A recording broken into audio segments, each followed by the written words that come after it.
Good evening. It's a pleasure to welcome you to our City Council meeting this evening.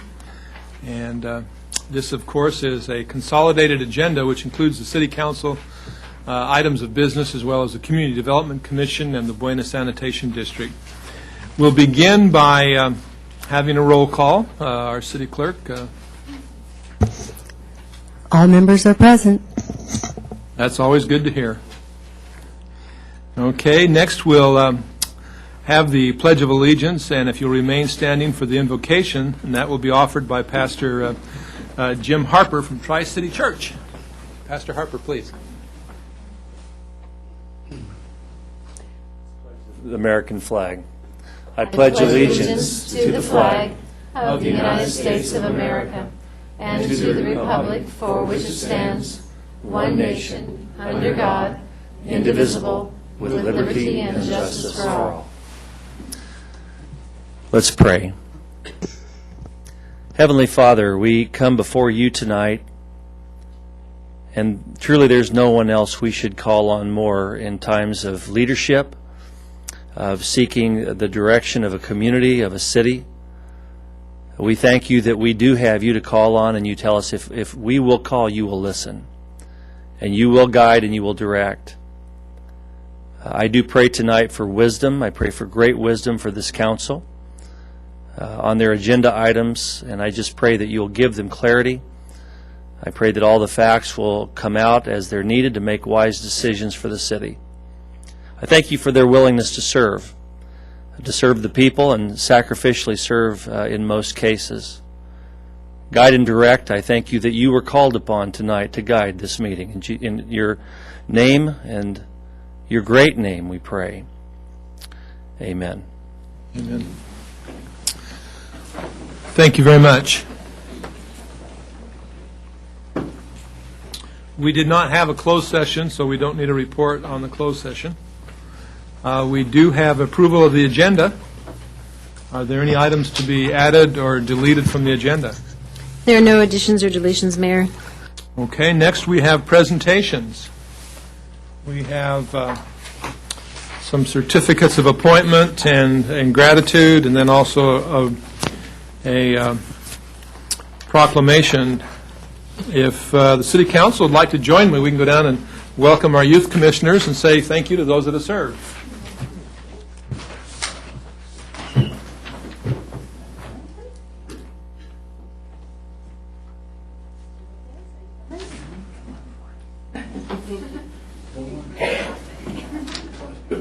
Take cuts. Come on. I respect you. Well, first of all, we'd like to offer our appreciation to Ashley Holmquist. Ashley, if you'd please come forward.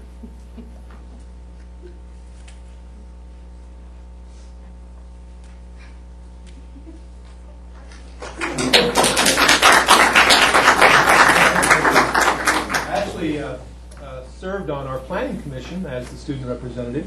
Yeah. And had a good time, didn't you? Yeah. Well, thank you so much for all your service.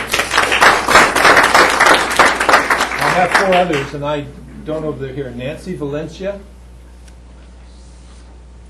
Justin Quattrone, Stephanie Hernandez. Yeah, these are all gone. And Alex Fogacy. Okay, we'll see that they get these. These are appreciation certificates. Okay, these are the newly appointed commissioners for the upcoming year. First of all, Kristen Vogt.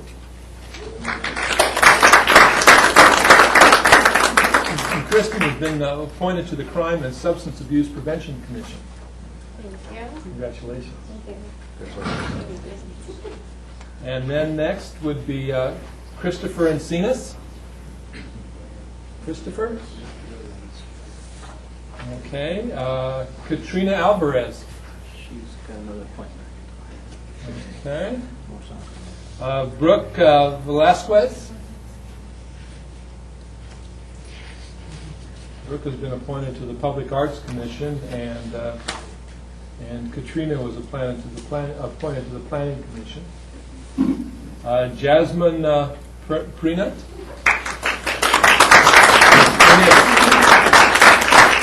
And Jasmine has been appointed to the Public Arts Commission. Thank you. Well, thank you. Congratulations. Thank you. And then next, April Emerson. Thank you.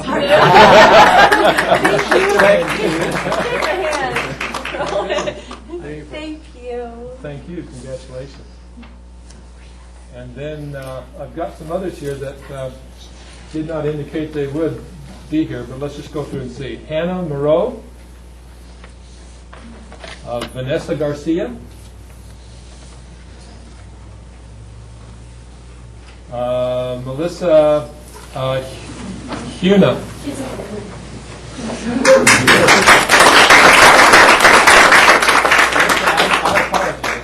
Pronunciation. And Melissa has been appointed to the Parks and Recreation Commission. So, congratulations. Shake all of our hands here. Bethany Dinan, Samantha Gimmon, or Guyman. Is it Guyman? Gimmon. I always write the first one. Congratulations. Are you going to shake our hands?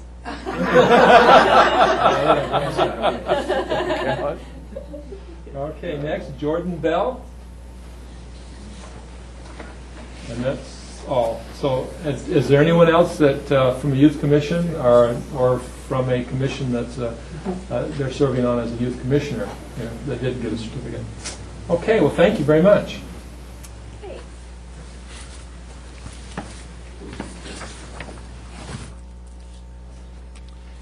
Our next presentation is a proclamation that's being presented to Allison Thione. Is Allison here? Okay. Well, if she gets here a little later, we'll present it then. Okay, that concludes our presentations this evening.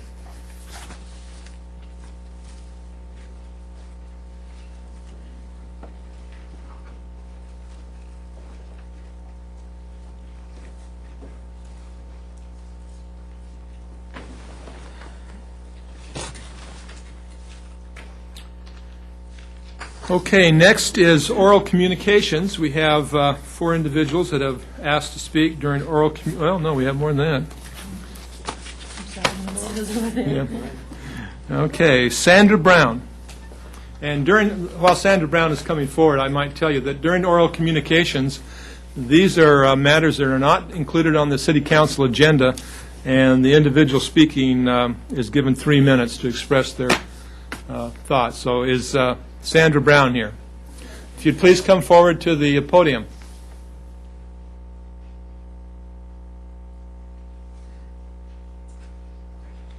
I'm here to speak on behalf. Please to the podium before you start speaking. Thank you. And I would wonder if you could call Mr. Clayman up first to speak before I do. I'm sorry, you're here to speak for what now? Mr. Clayman? Okay, Mr. Clayman, you're first.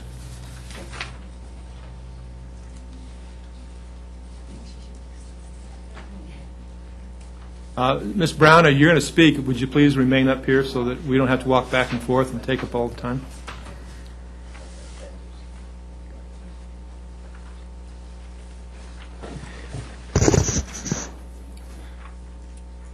Good evening, Mayor and Council members. My name is David Clayman, and I manage farmers markets.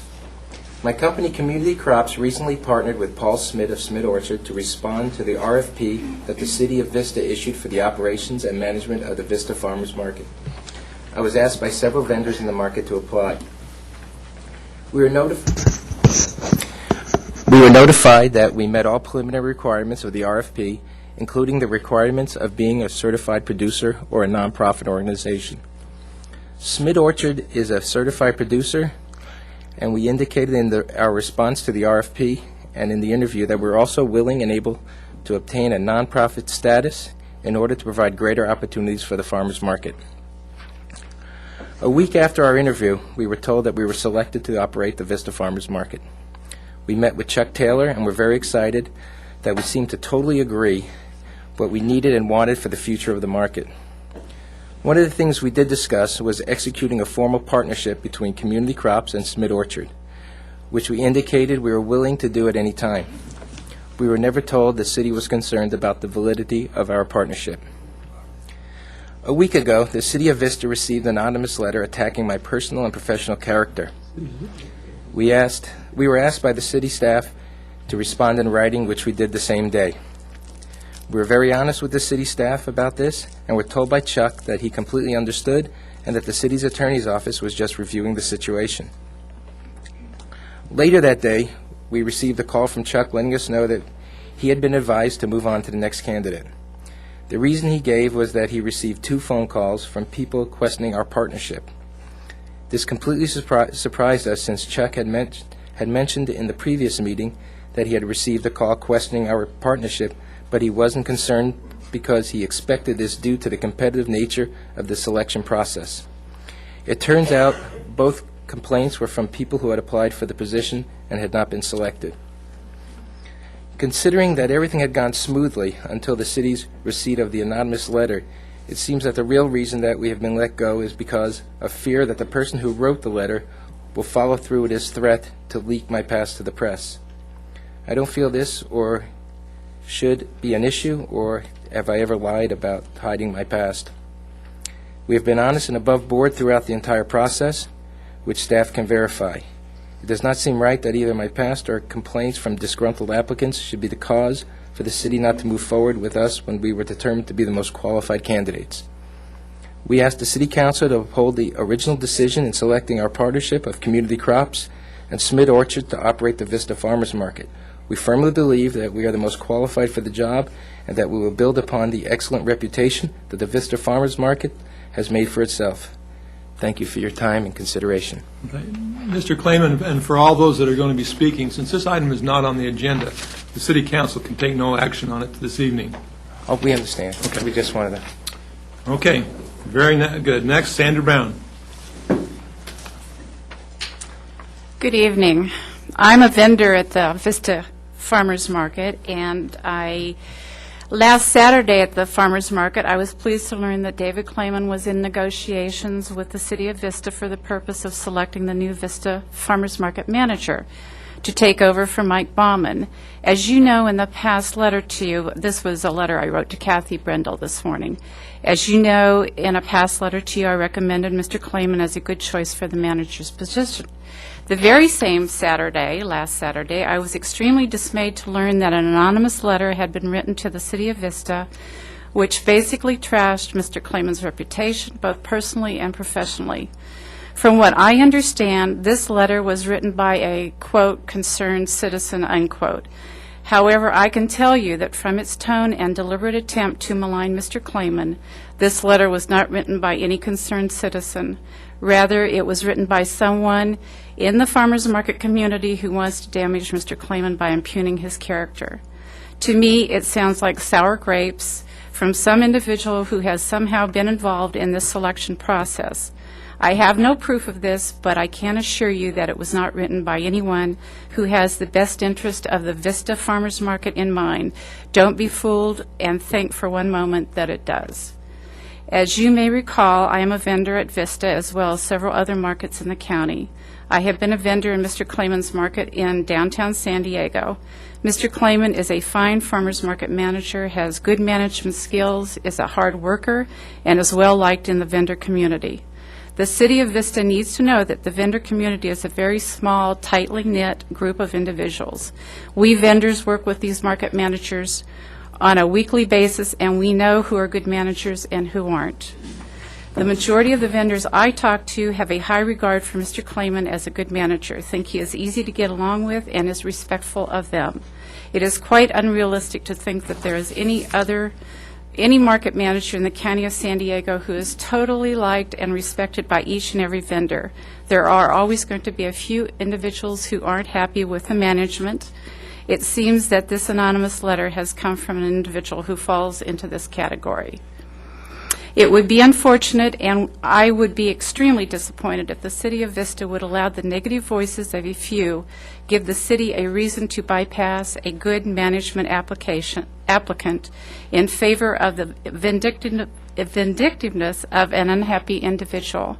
That doesn't at all bode well for the future of our market, nor the city's support of our market.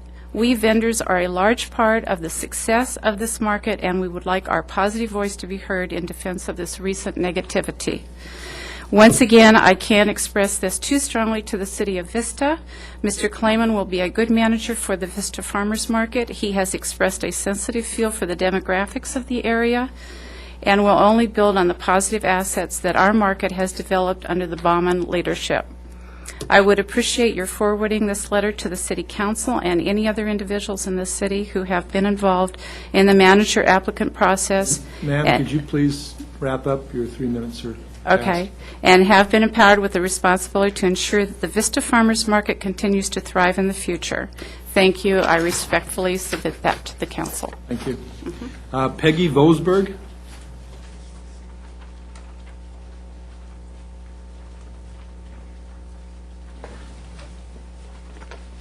Good evening.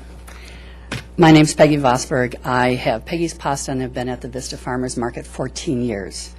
I'm reading a letter that my business partner wrote, mostly because he says what I want to say. My name is Richard Harbin. I'm a concerned citizen. I'm an old Marine, a retired Oceanside police officer, and a former public school teacher.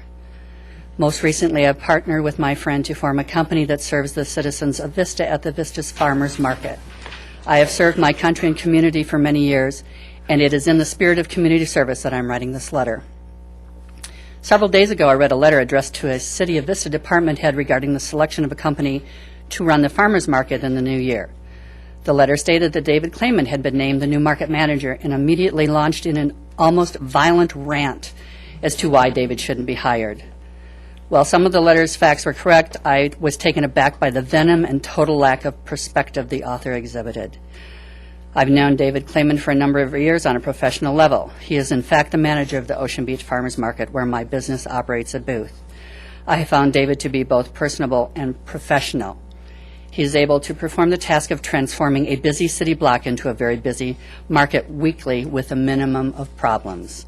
He handles disputes in a manner that keeps the market's goal of being an asset to the community first. I have witnessed demonstrations of patience by David that have made me question my own level of tolerance. I suppose the thing that upset me most about the letter was a reference to David's past. Actions taken by a young man taken several decades ago, which were paid in full, were presented gunpowder about to be ignited to blow the roof off the city of Vista. Well, let me tell you this, gunpowder has been sitting in the rain for a number of years and not about to explode. David's experience with the justice system is long past. He has a family and has expressed to me on numerous occasions how he'll never do anything to jeopardize them. I appreciate David Clayman as an associate and friend, as well as a fair and concerned market manager. I was pleased to hear that David was working to become the manager at Vista and utterly disappointed that it appears he will not be hired.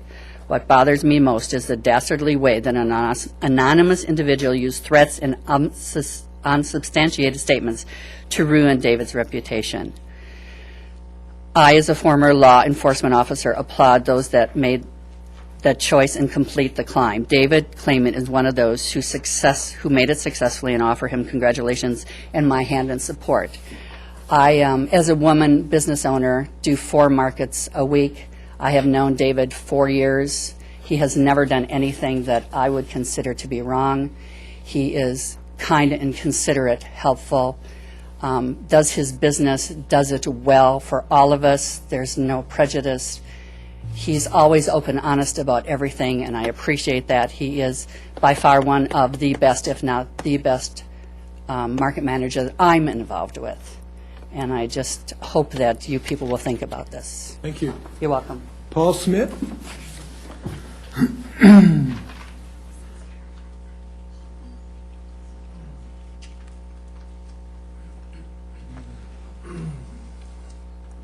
Hello, my name is Paul Smith, and me and my family operate Smith Orchards, which is located in Northern California.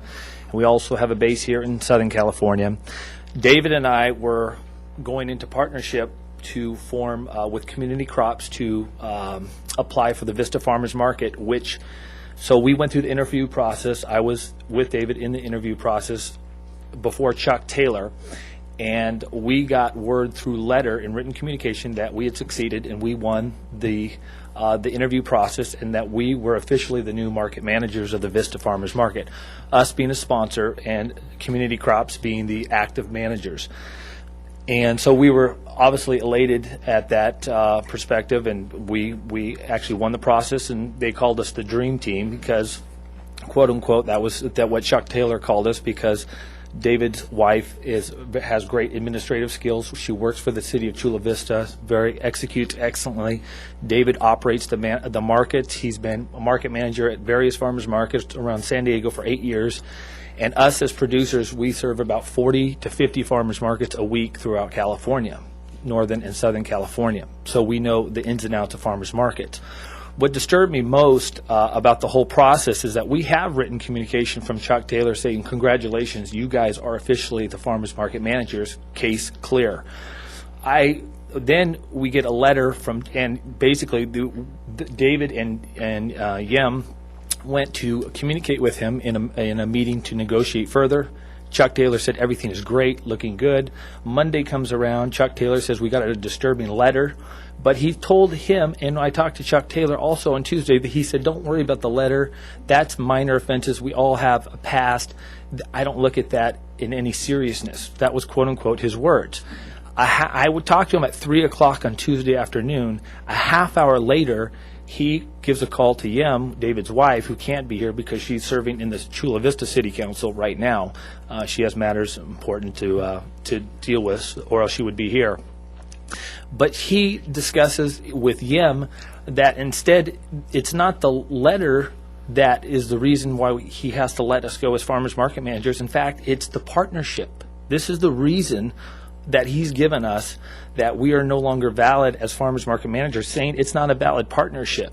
That's completely erroneous and incorrect. We are a valid partnership. There's never one. In fact, when we were at the interview process, we had to educate Chuck Taylor and the committee on how to operate a farmers market and what partnerships are valid to operate a farmers market. They didn't even know that a nonprofit could sponsor a farmers market. We educated them during the process that was stating, if we want to do a nonprofit, then you can have non-food items at your market. They go, oh, we did not know that. They're very green in their education about farmers markets, which is fine. We had no problem with that. But their reason for letting us go is invalid and erroneous. Saying that we are not a valid partnership is ridiculous. According to state law, CDFA, California Department of Food and Agriculture, rules and regulations on how to operate and what is a farmers market and who sponsors a farmers market. We meet all the requirements. In fact, again, we were called the Dream Team. So we had everything in place, and to this day we have everything in place, and we're still mystified as why we're all of a sudden called off, and a next manager is invited to be the farmers market manager who has no San Diego farmers market experience. It's very questionable, and I hope you guys would look into that because it doesn't fit right. Okay, thank you. Your time is up, sir. Thank you. Alfredo Hidalgo.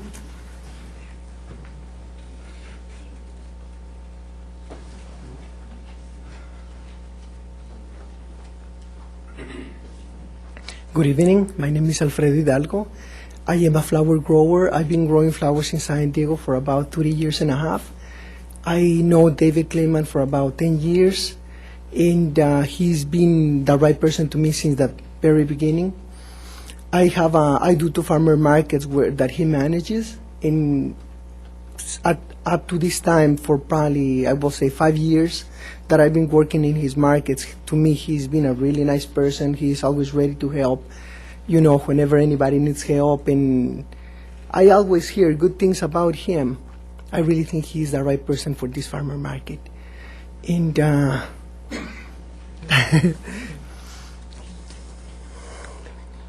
I know him for about 10 years. He's always happy. He doesn't do like smoking, things like that at the farmer markets that I never seen. I really believe that he's the right person to run our farmers market in Vista. I actually do this one here every single Saturday with Mike.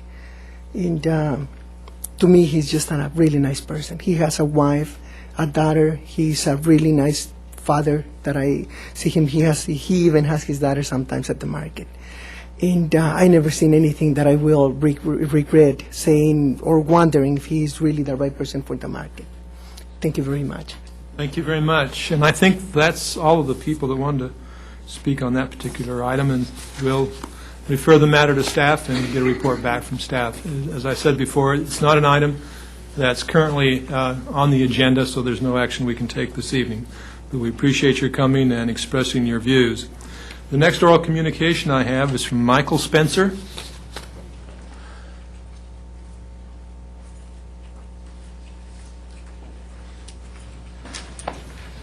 Good evening, everyone. Just in case anyone's wondered where I've been the last few weeks, I've been actually down in Mexico, where my wife presented her thesis on environmental engineering, or architecture, excuse me. Last Sunday, I was doing a little hiking in Northeast Vista, not far from where you live, Mr. Vance. Don't worry about that, though. I think the area was unincorporated, so you're not going to be saddled with the responsibility for the welfare of your fellow citizens up there. Anyhow, I chanced to meet a lady walking her 2 dogs in that open area. She mentioned that both of her dogs were rescued, presumably from the animal shelter. That told me something very definite about her character.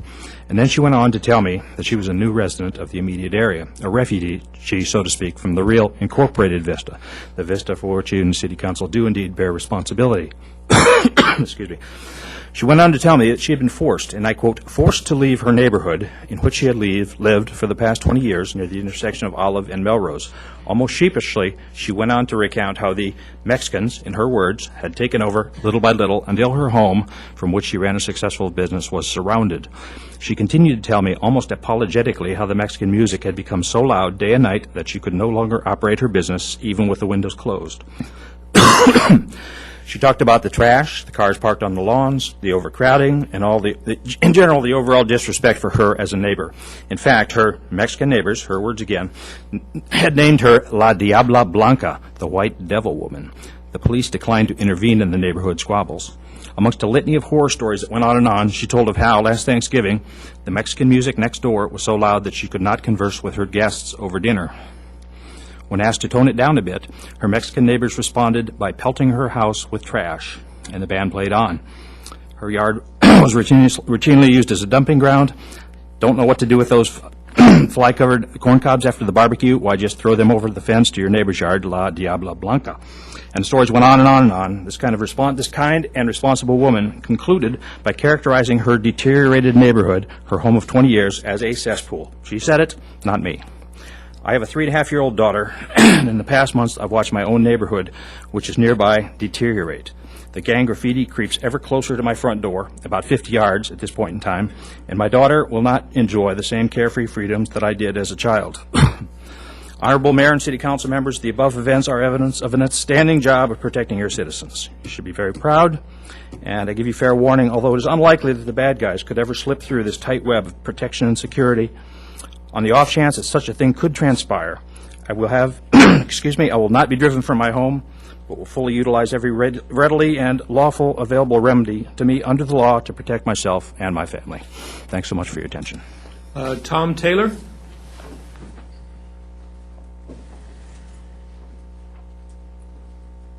Good evening, everyone.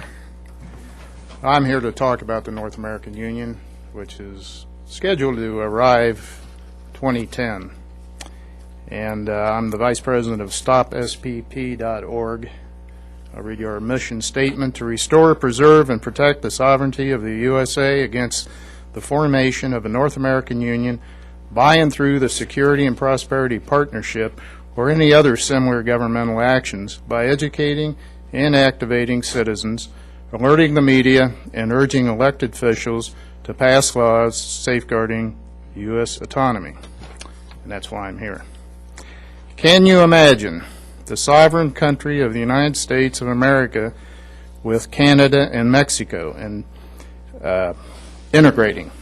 I should have said, can you imagine integrating the sovereign country of the United States of America with Canada and Mexico and pledging allegiance to the flag of the North American Union?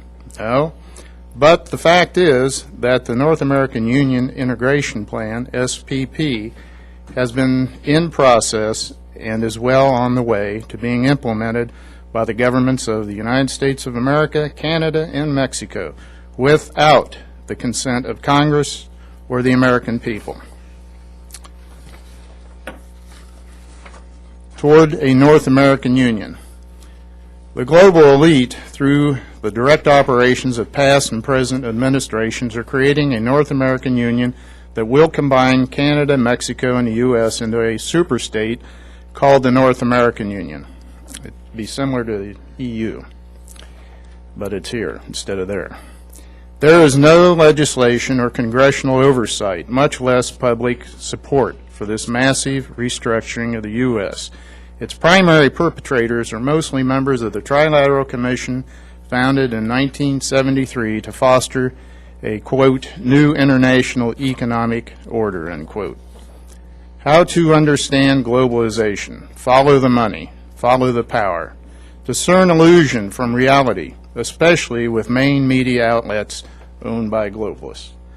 Listen to experts who offer a meaningful critique. Study and verify sources and footnotes. Apply liberal doses of common sense. What is globalization? It is a collective effect of purposeful and amoral manipulation that seeks to centralize economic, political, technological, and social forces in order to accrue maximum profit and political power to global banks, global corporations, and the elitists who run them. And you can continue this at augustreview.com. That's where I pulled the information from. It's Patrick Wood is the author of that. What can you do? Join with us at membership join with us at membership@stopsp.org. Ask people you meet every day if they have heard of SPP or NAU. Mr. Taylor, could you please conclude your time? Yes. My last thing I want to say, there's a march in L.A. the 17th, this Saturday, and it's called March to Stop the SPP. So it is real, it is happening. Thank you. Next, Chuck Rabel.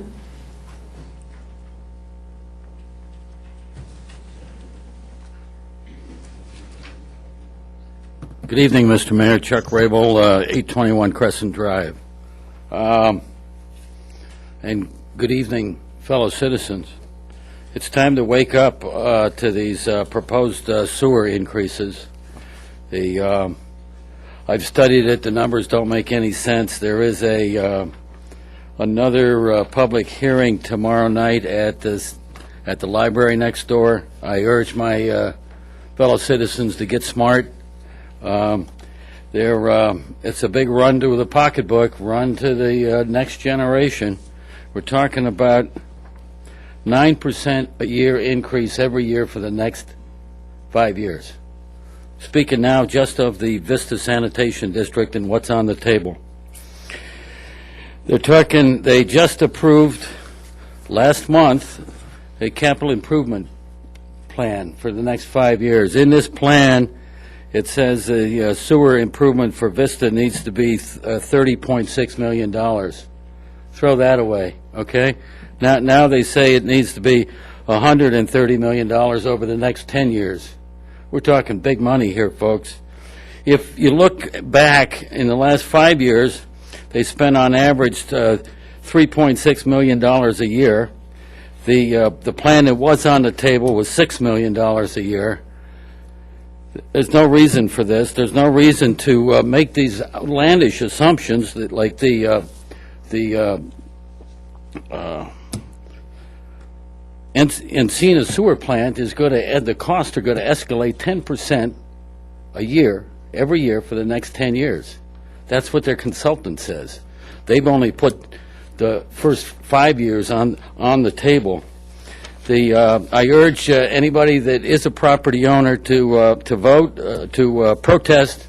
Protest needs to be in writing, and anybody with a triple net lease, please get a hold of your landlord and make sure that they protest. These increases cannot be justified. There's just no way they can be justified. We'll talk more later when they talk about Prop L. Prop L was on the ballot last year, and they said that growth plus inflation in the retail side of Vista was going to grow 3% a year. Now they're saying that growth and inflation is only 2%. But our sewers, they want 9% a year for the next 10 years. If I could, Mr. Mayor, there was an article in the paper on Sunday I'd like to add to the record.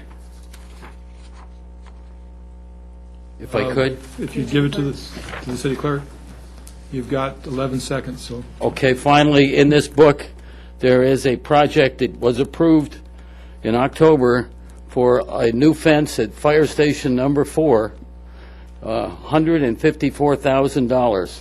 Fire Station Number 4 is on Thibodeau Road. The people that put this together, the people that approved it, are now asking for these kinds of ridiculous monies in our sewer fees. Thank you very much. Okay. That concludes our oral communications. I understand that Allison Thione is here now, so if I could call her up to the podium. There's a proclamation we'd like to present.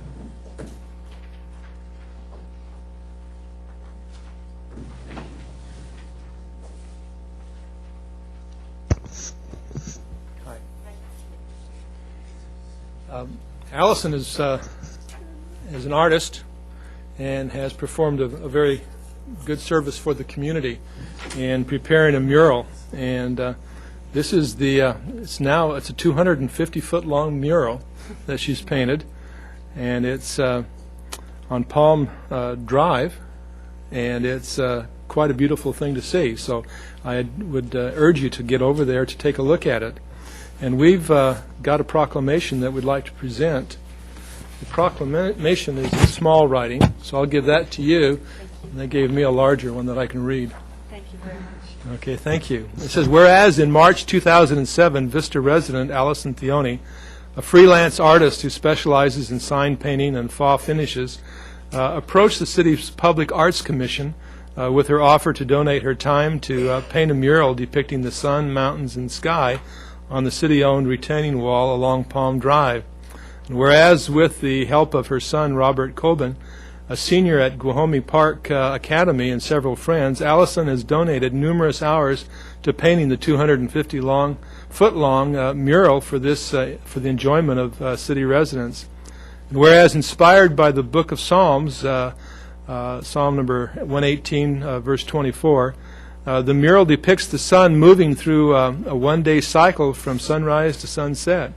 It not only beautifies the downtown area, but is also expected to reduce tagging in the area. And whereas Allison's mural is made possible by the generous donation of paint by Frizzy Paint, whereas Allison's mural, the second largest in Vista, after the 562-foot Vistacado Parade mural, is in a location where it will be enjoyed by many Vista residents for years to come. Now, therefore, the mayor and members of the Vista City Council recognize and thank Allison for her generosity, artistic ability, and extraordinary efforts to beautify Vista, and hereby proclaim Wednesday, November the 14th, 2007, as Allison Thione Day in the city of Vista. Thank you so much. Would you like to say something? Thank you so much for showing your recognition for the work that I've been doing on the mural project. Sorry it's taking so long. I'm almost done, and it's been an awesome opportunity to be able to paint that area since I live in that area. And I just sure it's going to be a lot better when it's finished. Just give me a little more time, and the fine touches will make it happen. Thank you so much. Thank you.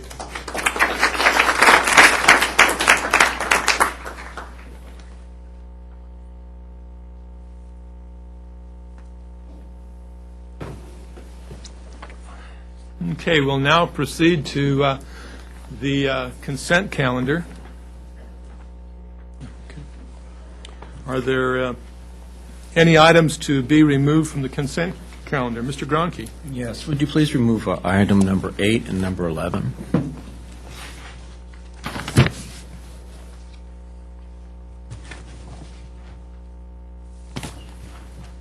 Are there any other items, Mr. Campbell? Mayor, I'd like to speak to item 12. Okay. Any others? Okay, and I don't have any others from the audience, so that I would entertain a motion to approve the remaining portion of the consent calendar, with the exception of items 8, 11, and 12. I'll go ahead and make the motion, Mayor. Okay, we have a motion. Do we have a second? Mayor, I'd second that, but I need to abstain from item C7 because of a potential conflict of interest. Okay, so with that, if the city clerk would so note that Mr. Campbell would abstain from item C7. Okay, we have a motion and a second. Would you please cast your votes?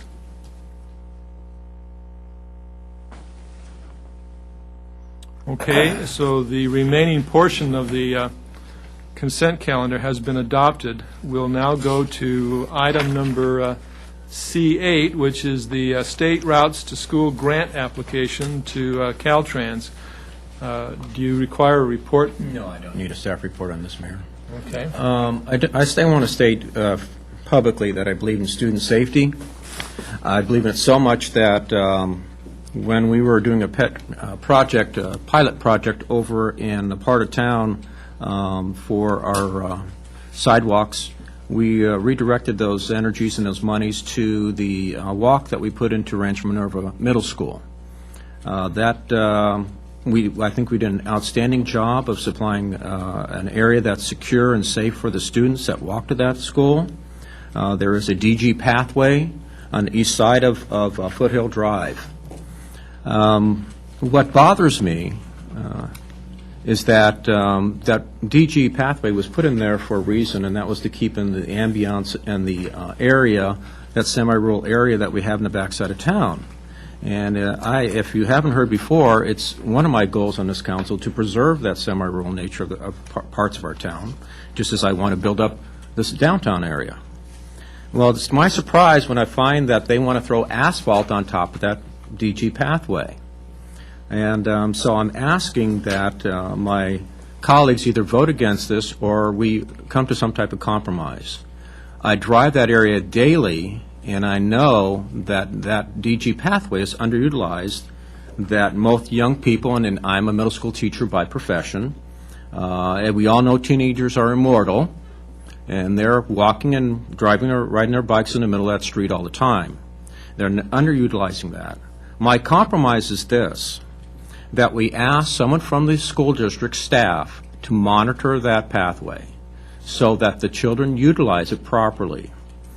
If we are going to go through with asphalting that, I also ask my council to do this, so the second feature, and that is to take back the razor cutting or the two-lane outgrowth that you see on the lanes around the area of Troy, in between Edge Hill and Vale Terrace. I think it would be in keeping with the area if we were to take that back and encompass that back into a one-lane street, as I've asked so many times before.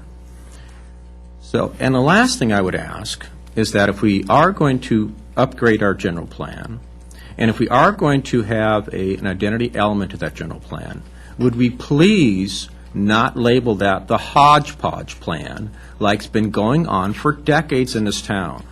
So, again, my compromise is that if we do vote for this, that we take back the 2 lanes and make it into 1 lane, and then we ask the staff of the district to monitor that street so that kids can behave properly on it and safely. Okay. Mr. Lopez? Thank you, Mayor. What street is it? Monte Vista School, you're saying? Monte Vista Street? It's Rancho Minerva. It's a new school that they built off of Foothill and Vale Terrace. We already put a trail in there for the kids to use. And I'll tell you honestly, probably a third of the kids use it. Most of them ride in the street or walk in the unsafe lanes, not utilizing that trail. So you're saying to go ahead and you would like to see asphalt on top? No, you don't. I'm saying leave things as they are. We've already done our part. We've worked with the school district in providing a safe venue for their children to get to school. Leave things as they are. Okay, if I might, before Mrs. Ritter, Mr. Pierce, could you clarify for us now? I'm sorry, I didn't read that into it, that we were going to asphalt over the DG path that we've done? No, we're not going to asphalt over it. It's the extension areas that we will be doing. It's from the school south to the county line, as well as another area over by Maryland Avenue. Do you have a map? Yeah, it'd be good if we had a map. I was to understand that this was near the corner of Edge Hill, which is exactly the area that I'm speaking to. No, we don't have a map.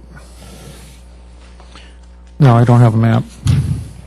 I'm sorry, I didn't hear your question. Does this not go to the corner of Edge Hill? The report states that it is the improvements along Foothill Drive between Edge Hill Road and Rancho Minerva Middle School near the Vista city limits. That is exactly the location that I'm referring to Well, then. if it's, we've already got the DG path all the way from Vale Terrace up to the school. So that appears to me then, if that's the boundary, then we're going to pave over it. Is that true? Is there a deadline on this particular grant? No, it's...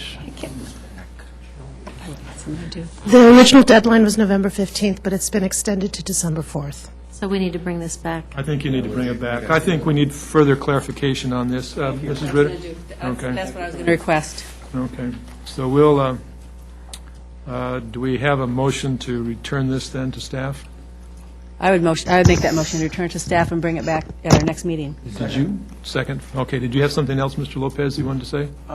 Well, maybe this is not the right time to say, but, you know, I do believe that around the school areas and in our downtown area, especially in the town side area, we really need to look at those sidewalks because there's a lot of curves and a lot of areas in the town side area that do not have sidewalks and curbs, especially in the downtown when there's a lot of kids, a lot of movement down there. I think we should really look at down the future and look at what we could possibly do on that, but it has nothing to do with this, though. Okay, thank you. Thank you. Okay, then we have a motion and a second. Please cast your votes. I don't know if we have to vote on this or not, but we are anyhow. Okay, that will be returned for discussion at our next council meeting, or the next available opportunity. Next is item C11, which is the Vista Homeownership and Rehabilitation Programs. Mr. Gronke, do you need a staff report? No, I do not. I just want to make a comment, and I just want to thank staff for getting this grant. As a member of this council for a number of years, I know we've always expressed a concern that we're not addressing home ownership and home opportunities, and this $600,000 grant will give us exactly that. We've always only been working with chump change before, like maybe $100,000, which doesn't, may sound like a lot of money, but when you're working about housing, it doesn't mean much. This grant appears to allow people within the city, about 18 additional families, to get their houses rehabbed. And the loans, there's also loans available to low-income households earning 30% to 80% of the median income, which is about $56,000 for a household. So if you know anybody, or you have a friend or yourself are in this position that you can take advantage of these loans or grants, I suggest you contact the city on that. And that would be Mr. Rawlings from Redevelopment, I believe, would be the one to contact. Okay. Mr. Campbell? Thank you, Murray. I wanted to explore a thought here with the council, and Mrs. Gelbert, you'll need to redirect this to the appropriate staff person. For years, we've always been concerned about losing our safety personnel to having to drive to Temecula. We also know that school personnel have trouble finding affordable housing here, as do health workers. So I wonder if this could be conditioned that there be an application time period where we give some priority to safety emergency people, city staff, school workers, health workers, where they'd have an opportunity that are already employed in the city, but give them an opportunity to come back and have a home in the city or rehabilitate the home that they have before it's open to the general public. Well, I think we have a response to that right now. Mr. Rollins. Yes, Councilmember, these particular funds are very limited to focus because we asked for them specifically for the programs that were mentioned earlier. However, it is possible for us to pursue that type of a program and come back to you with a report on options to pursue that with other funds.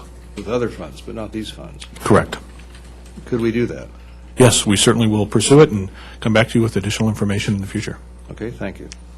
Mr. Lopez? Thank you, Mayor. This is a pretty good amount here that we will be receiving, but with this, the price of homes have gone down, so we're probably getting more value here. But I'd like to also tell the public that along with this, that if you can't necessarily afford a home, is this good for in a trailer park, that you can purchase trailers in a trailer park? Mobile home? Home park? Yes, it would be appropriate for that. So sometimes if you just can't, some of the folks that are in this community can't afford a home, you can maybe afford a double, what are they, mobile homes. This fund would really help with that, especially with the first-time buyer folks in our community. Correct? Yes, that is correct. Thank you. Okay, are there any other comments or questions about this item? Move for approval. Okay. I'll second that, We have a Mayor. motion and a second. Please cast your votes.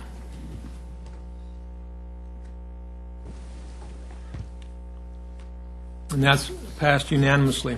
And that concludes. Oh, it doesn't, does it? Item number C12, which is the Bicycle Transportation Master Plan Approval and Grant Time Extension Request. Do you have a staff report on this? No, no need. I do have a comment and a question. I served on behalf of the council at the Sandag Transportation Committee as an alternate for 4 cities.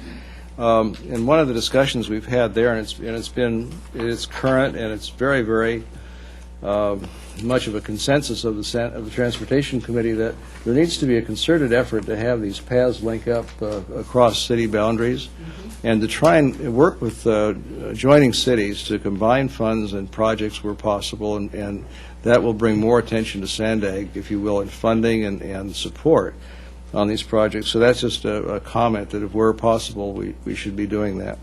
And then I'd just like to have a question in terms of the detail of it. We talk about non-motorized transportation. Well, I actually think with the advent of $4 and $5 gas coming along, people will be back on bicycles, but some of us older types have found there are actually electric bicycles that are actually you can pedal them as long as you want. When you get tired of that, just off you go. But I'd hope that when we talk about non-motorized, we wouldn't be excluding the potential for power electric-assisted bicycles and things of that sort. I'll have to look into that. I don't know what the answer is to that, if that, where they classify that in the vehicle code. Okay. But I'll look into it for you. Well, with a 5-hour plug-in, I can go 23 miles. Okay. Okay, I'm sorry. Mr. Lopez, did you have a comment? Oh, no. Okay. I forgot to turn it off. Mrs. Ritter? I just was going to comment on Bob's comment, that might open up to the little scooters that have little motors on them that the kids that the kids ride. Yeah, the gas ones. Well, those are pretty noisy and obnoxious. But how do you classify the difference between what you're talking about, a motorized bike versus a motorized scooter? Well, an assisted electric bike is one where you can pedal, and but if you just can't make it up the grade, you can. It's electric? It's electric. Oh. It's on batteries, so it's very quiet. I haven't seen one of those lately, so. For the environment. Okay. Okay, do we have a motion? Move for approval. I'll second. Okay, a motion and a second. Please cast your votes.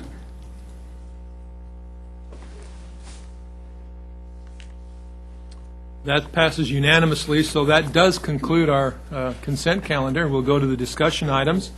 D1, which is the fiscal year 2007-2008 first quarter financial report.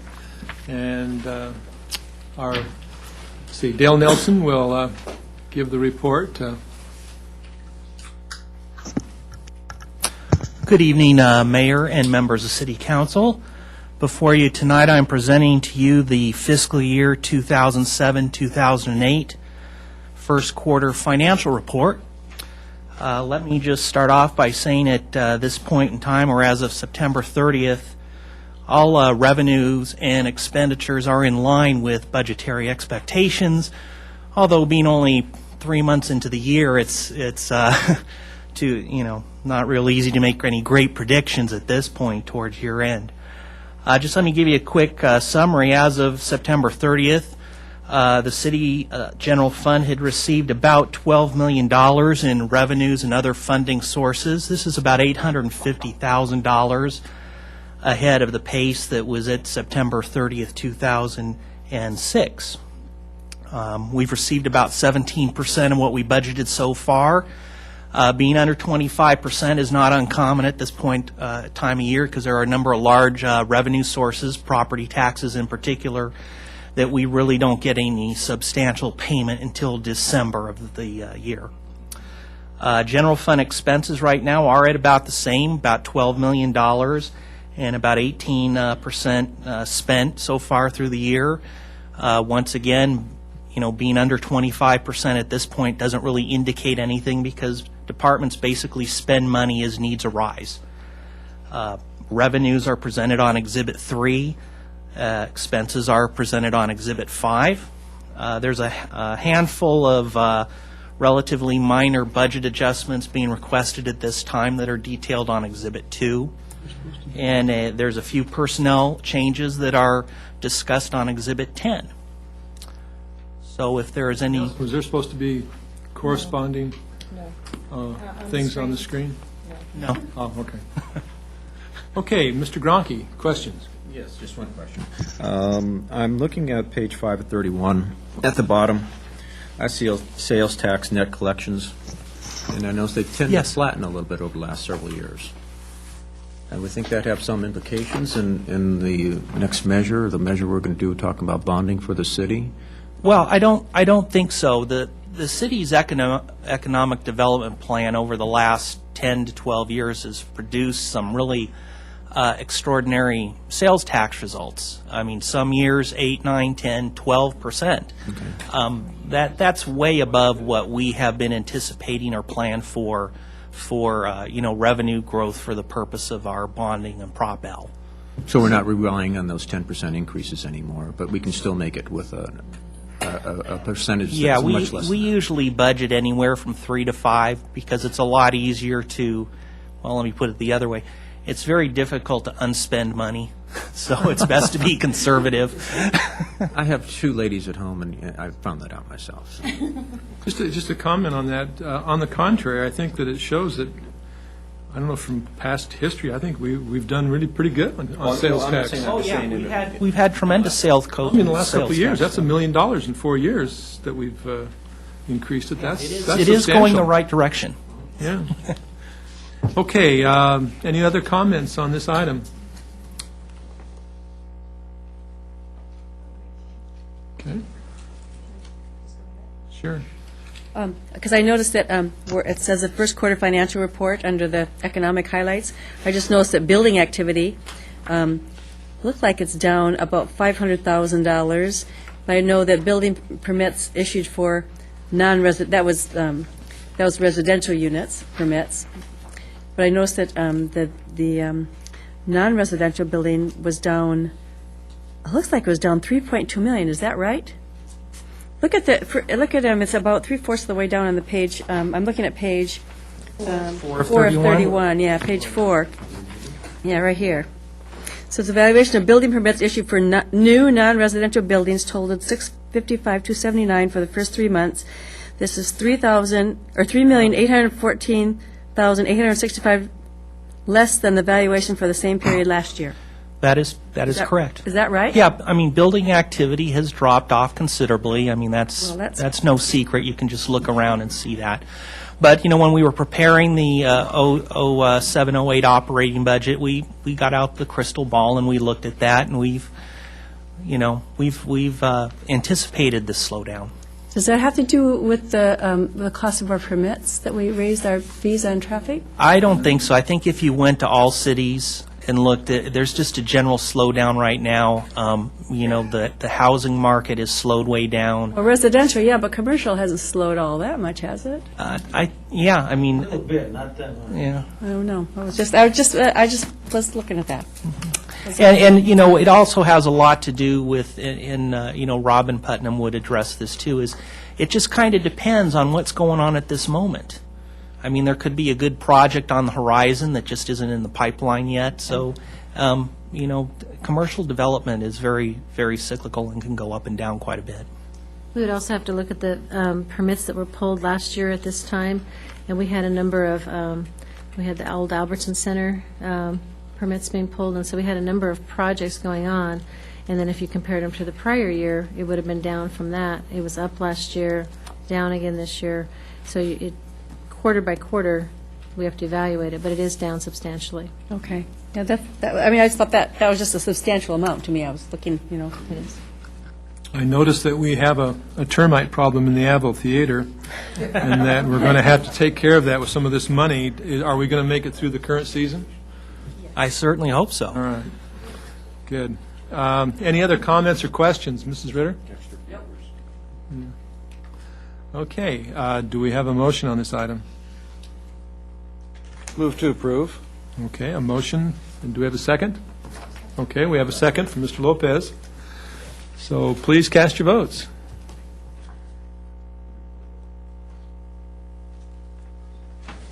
And that passes unanimously. We'll now go to our public hearings.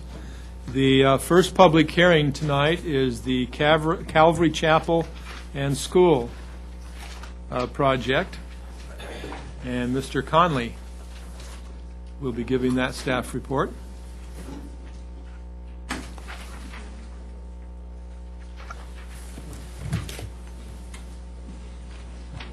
Thank you, Mayor. This is a continued public hearing from the 9th of October for Calvary Chapel for a special use permit. At that public hearing, there was a number of people who spoke on the item, and there was some discussion among the council, and at the end, there was a concern about the conversion of their existing property at 885 East Vista Way from a church to a commercial use. And since that meeting, we've had an opportunity to meet with Calvary Chapel and resolve that issue. We've included a condition of approval on their existing use permit that they've agreed to, where they will, their existing use permit will expire upon the occupancy of their new project. And so they are in attendance tonight and can address that issue as well. And there's really nothing more to report from staff, so that concludes my presentation. Let's formally then reopen the public hearing so that we can hear testimony. I have one speaker, and that's the applicant, represented by Rob Salvato. If you'd please come forward. Oh, there he is. I'm mainly just here to answer if there's a question. Okay, very good. Okay, are there any other, I have no other speaker slips. Is there anyone else that does wish to speak during the public hearing? Okay, very good. We'll go to questions by council. First of all, Mr. Gronke. Not so much a question as just some comments. I want to thank the membership and the leadership of Calvary Chapel for coming to the table and coming up with this compromise. I think it's a good compromise. And I do want to highly suggest that we have some individuals in town to help you pursue a commercial vendor for that site, that Mr. Rawlings from our redevelopment department, because this is in the redevelopment area, and also Mr. Ham. So if you haven't contacted them already, make sure that happens before you leave tonight. Thanks again. Okay, Mr. Campbell. Thank you. I want to thank the church for reviewing our prior discussions and coming to this agreement. I'd just like to ask, did the attorney have a chance to review the proposed condition? Yes, the attorney's office has reviewed the proposed condition, and they have agreed to the language that's in the conditions. There's also some changes that were made to the statement of overriding considerations for the environmental impacts to address that change. Okay.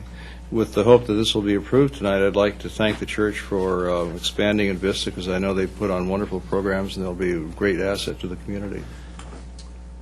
Okay, next, Mrs. Ritter. Well, if nobody else has any comments, I was just going to... There are some other comments. Okay. Then I was just I'll going to thank come the back church, to you. but I was going to close the public hearing and... I'll come back to you. Okay, Mr. Lopez. I, too, feel the same as Bob and Mr. Gronke, and I feel bad about not going along with the church, but especially since my sister-in-law is a member of your church, and I think this is a good way that we're going. So, but I'm sorry that we're going this way, and that I think we're going. But it's also a good church, and you've done a great job, and wish you luck in your new place. Thank you. Okay, we'll look forward to your groundbreaking. Now, Mrs. Ritter. I was just going to thank the church. Thank you, and tell you I look forward to your new church, seeing it out there on Melrose. And I was going to close the public hearing, and then I was going to move to certify this final EIR and approve the special use permit. Okay, do we have a second? Mr. Lopez? Okay. Second that. We have a motion and a second. Any further discussion? Please cast your votes.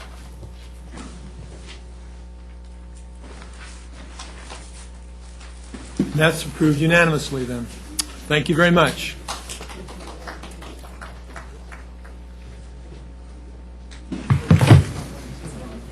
Okay, moving right along, we'll now go to public hearing number 2, which is financing for the 2007 community projects. Mrs. Putnam. Mayor?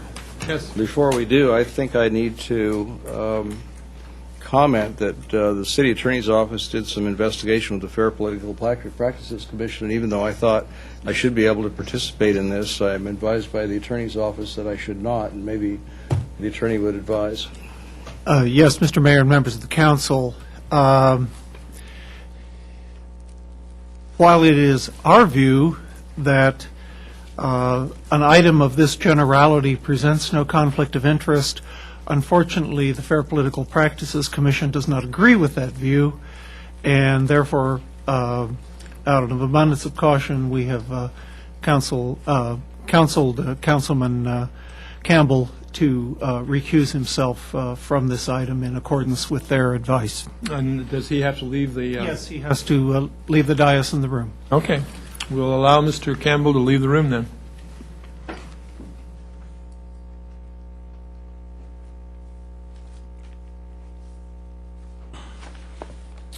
Mrs. Putnam, it's all yours. Mayor Vance and members of the City Council, tonight we have the financing for the 2007 community projects before you. Putting together the package required a tremendous amount of effort, both by city staff and an excellent team of experts who were assembled for this project financing. Tonight, several of the team members are here, and I'd like to introduce them to you since you haven't had the benefit of meeting all of them. First, we have Kurt Yeager from Stradling, Yucca, Carlson, and Ralph, who's the city's bond counsel. We also have Terry Moss from Stone and Youngberg and Carmen Vargas from Citigroup. They are the city's underwriters. And finally, we have the city's financial advisor, which there are two folks here tonight, which are Joshua Lentz and Tim Schaefer from Fieldman and Rolap. They're not sitting close to one another. Is that some kind of an indication? And the reason for that is that Mr. Schaefer is going to be making the presentation to you this evening, so I'm going to hand it over to him. Okay, Mr. Schaefer, please. Good evening, Mr. Mayor and members of the council. Thank you for having me. I'm Tim Schaefer with Fieldman Rolap and Associates, Irvine, California, and I'm here to give you an overview of the financing plan for the 2007 community projects. So I'm going to start here with a discussion of what the purpose of the presentation is. The sale and delivery of certificates of participation, which is a fancy term for bonds. The certificates will finance the Civic Center, the new buildings on the Civic Center complex, the renovations to Fire Station number 1, and the construction of new fire stations numbers 5 and 6. The new community sports park, the stage house construction and rehabilitation at the Moonlight Amphitheater, and in addition, will refinance a portion of the city's outstanding 1997 debt.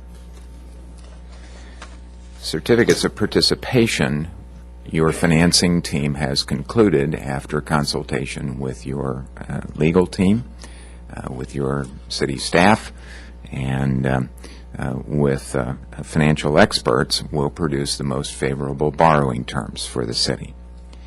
And the terms of the certificates of participation will be a financing lease, wherein the city will lease certain property and improvements which they will ultimately own at the conclusion of the financing lease.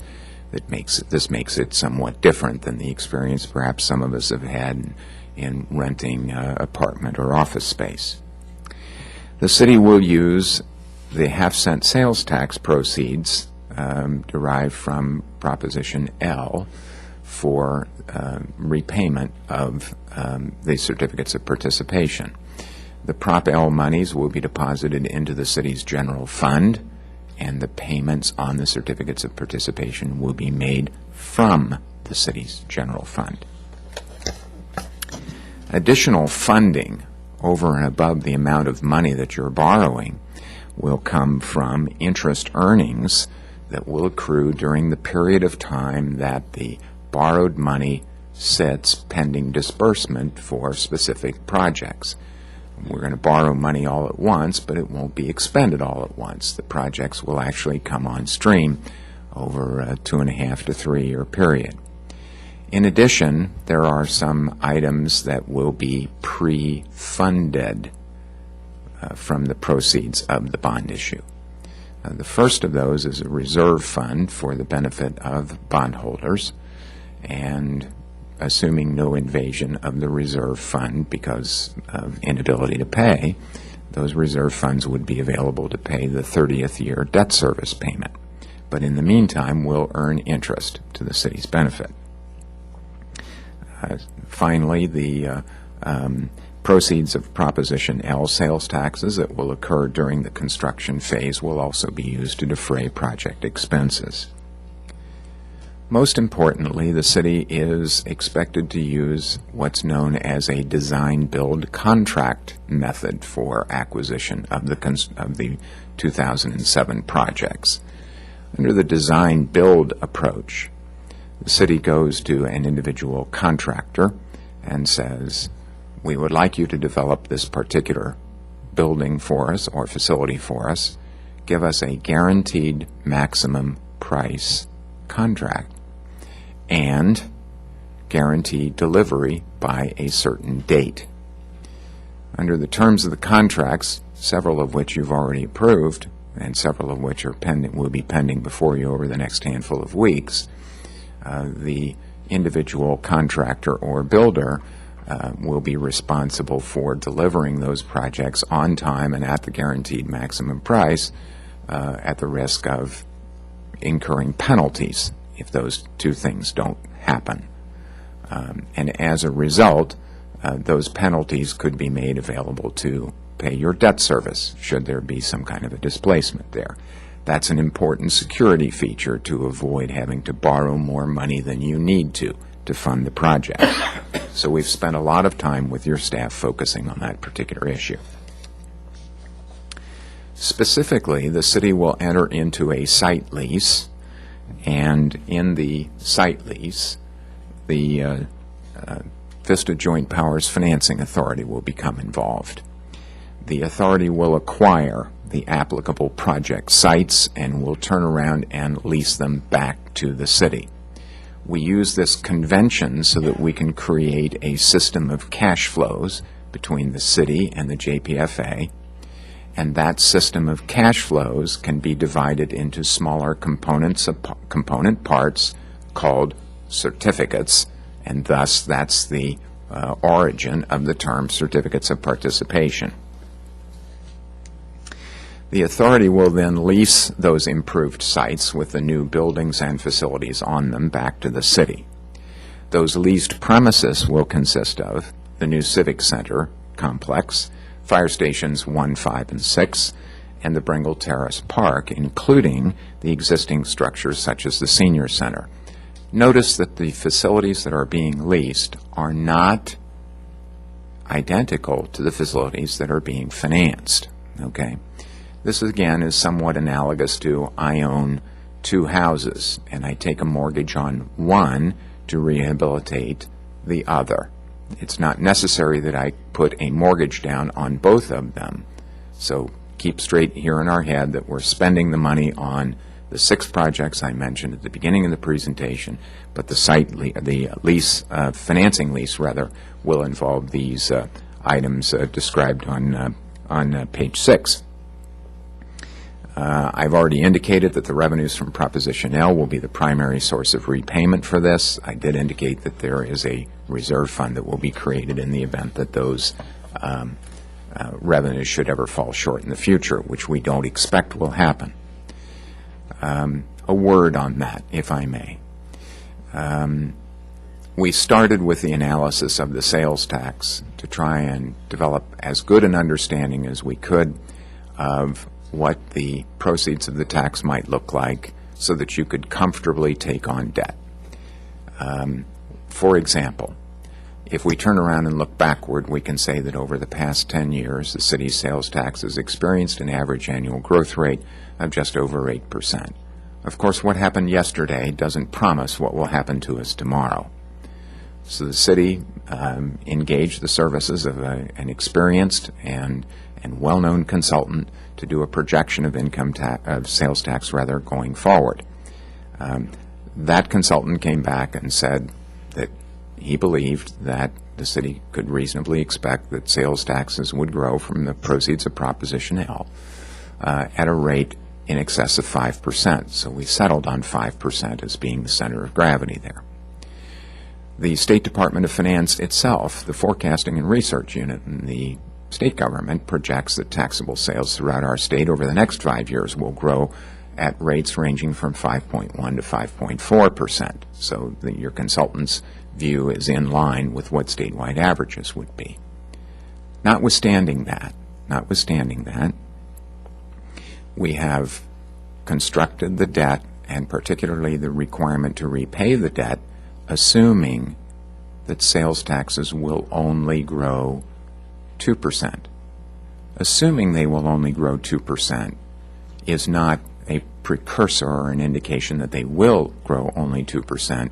It is done out of an abundance of caution so that you don't overcommit yourself to repay debt at a higher assumed level of growth. Well, you're being a little conservative, in other words. That's exactly the point, Mayor Vance, that we want to be conservative so that you don't have you don't find yourself in a position where you're counting on a more robust assumption to repay your debt. You want to count on the lower assumption. Your consultant believes that your sales taxes will grow well in excess of that amount. Page 7 shows, as simplistically as I can, because while this isn't all that hard, it is very tedious to present one of these things, a diagram of how the money moves around inside this system of cash flows. The red arrows indicate We need to come up to the next slide. There we go.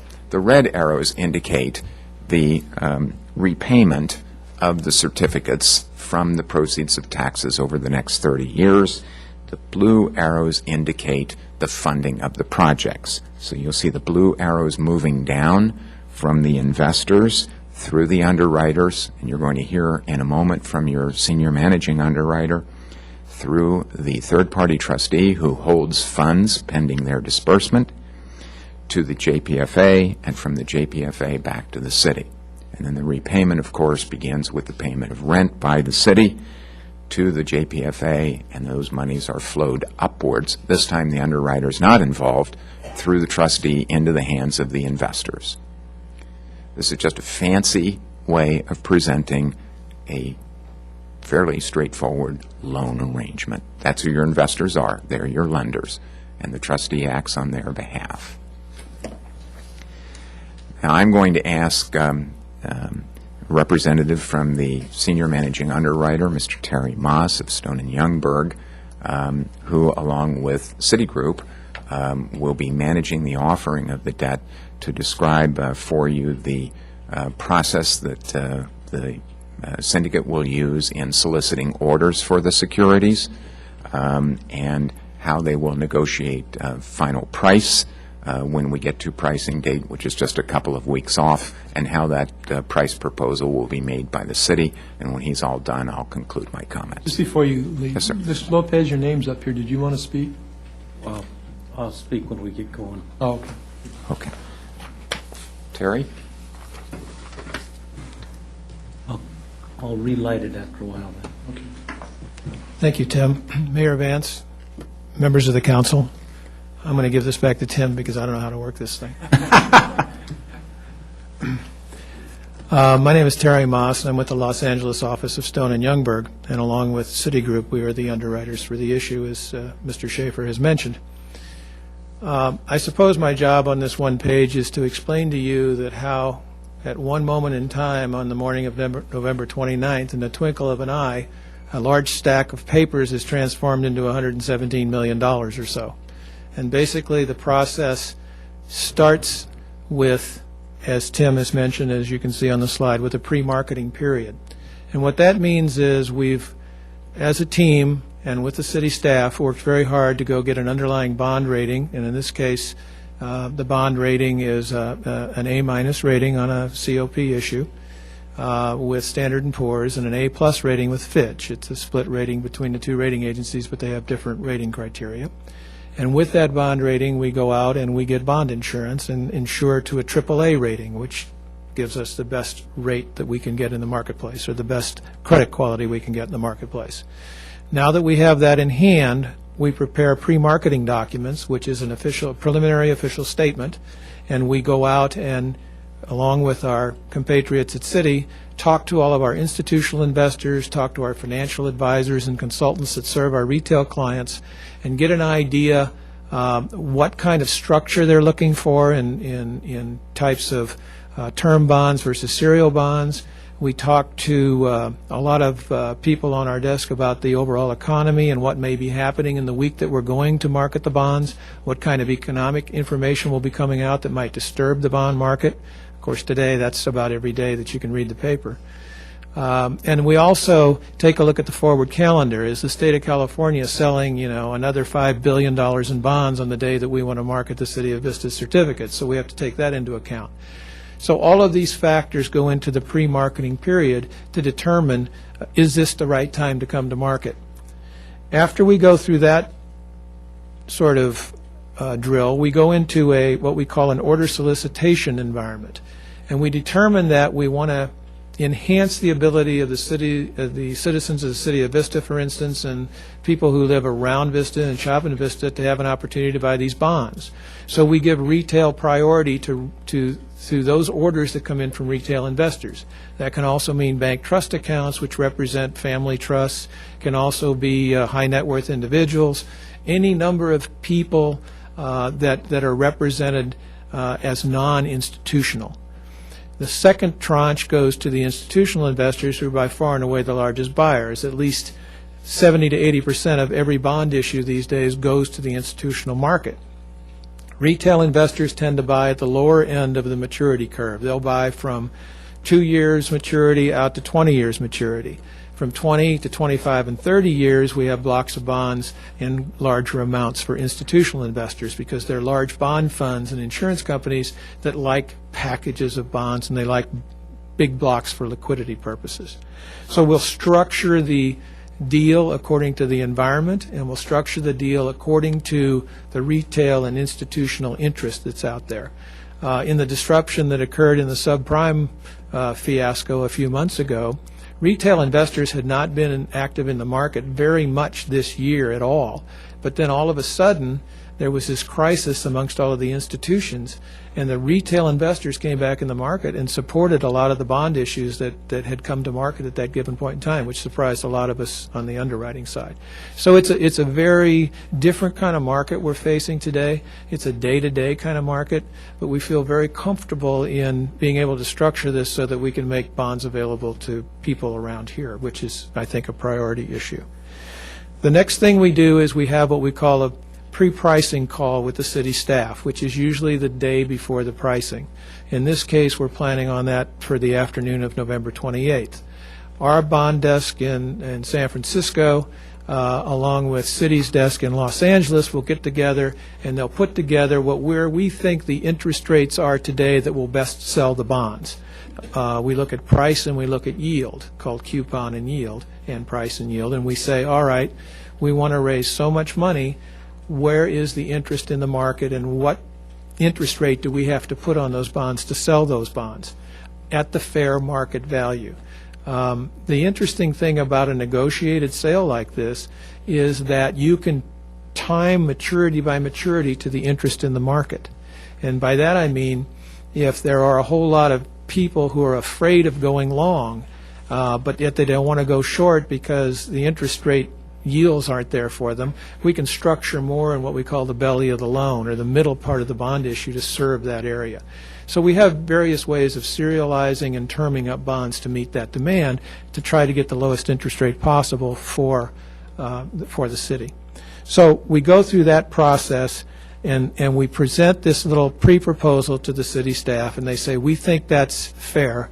So we plan to go out the next morning, usually way early in the morning, 7 a.m., 6:30 a.m., and we start taking orders. And we have an order period, priority retail, probably for 4 hours. We've already pre-marketed through our institutional desk, both at City and ourselves, so we have a pretty good idea of where the institutional orders are going to be. So what we're trying to do is gather retail orders on a priority basis and then come back in and fill the institutional orders. Once we've done that, and we feel comfortable both working with City and ourselves that we can, what we call, underwrite the bonds, we will come back to the City and have another conference call, and we'll say, we have 70% of the bond issue sold, or 80% of the bond issue sold at these prices, or at these yields. Will you give us the award? And if it's consistent with everything the city staff has done and looked at, and the financial advisor brings in comparables from other bond issues that have happened in the time period before, and looking ahead what's out there in the interest rate environment, if they're all comfortable with that, they say yes, and the deal's done. And we take in whatever balances are left. Now that's the ideal environment, where you've priced right on the market.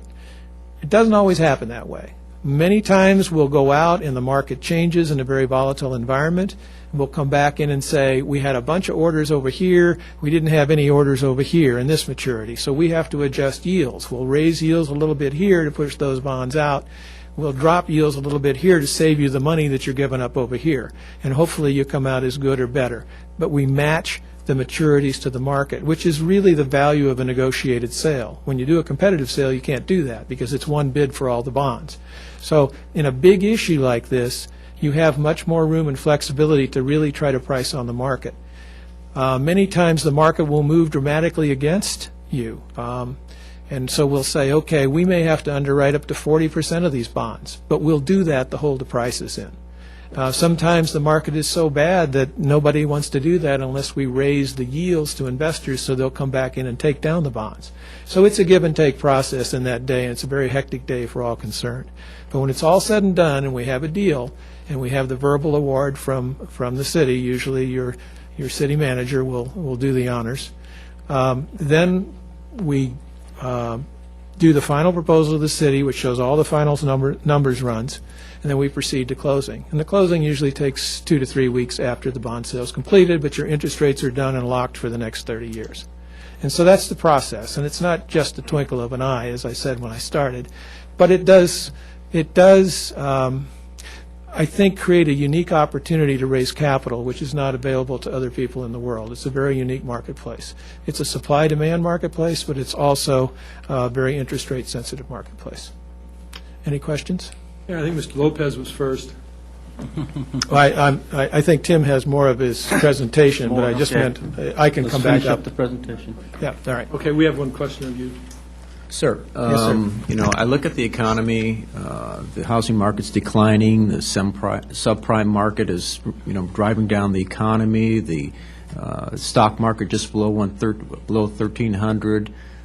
you have negotiated contracts here, so you're still confident that we can get the money that we need for these projects in this environment? Oh, absolutely. Okay. I think there are nuances out there that the unknown is always scary, I guess. There's a lot of fear in the marketplace. Perception is that a lot of these bond insurers in particular are exposed to the subprime market. We've spent awful lot of time, and I know Mr. Schaefer has with his firm, and all the other firms in California have done the same, and reading Moody's reports, Fitch reports, how viable are these bond insurers, back and forth. And we are up to the minute on looking at that before we actually award the bond insurance policy here, and I think that decision is yet to be made. It will be made very shortly.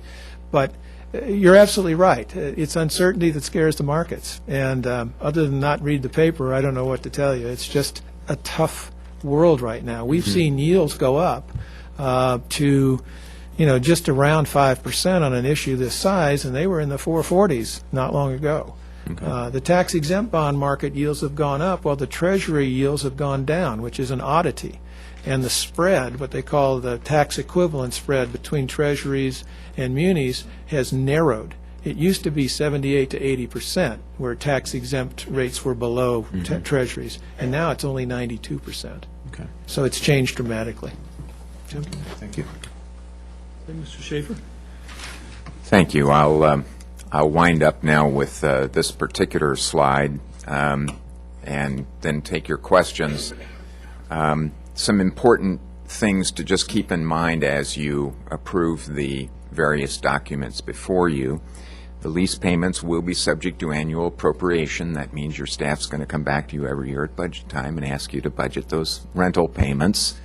Keep in mind those rental payments are important because they're supporting borrowed money. The issue structure that's before you adheres to, or to put it differently, it doesn't violate the basic rule of New York City. You don't borrow 30-year money to buy police cars, okay?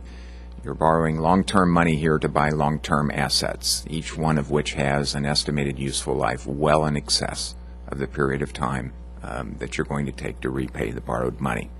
And most importantly, as I mentioned when I started, under the terms of a financing lease, when you reach the end of the road, the city owns the property. So this is as much investment as it is a borrowing. With that thought, I'll be happy to take questions and answers if you have them. Okay, now, Mr. Lopez. Thank you. Thank you, Mayor. If I was sitting down out in the public right now, and what I've heard just in the last 5-10 minutes, I would say, what are they talking about? Because it's a lot.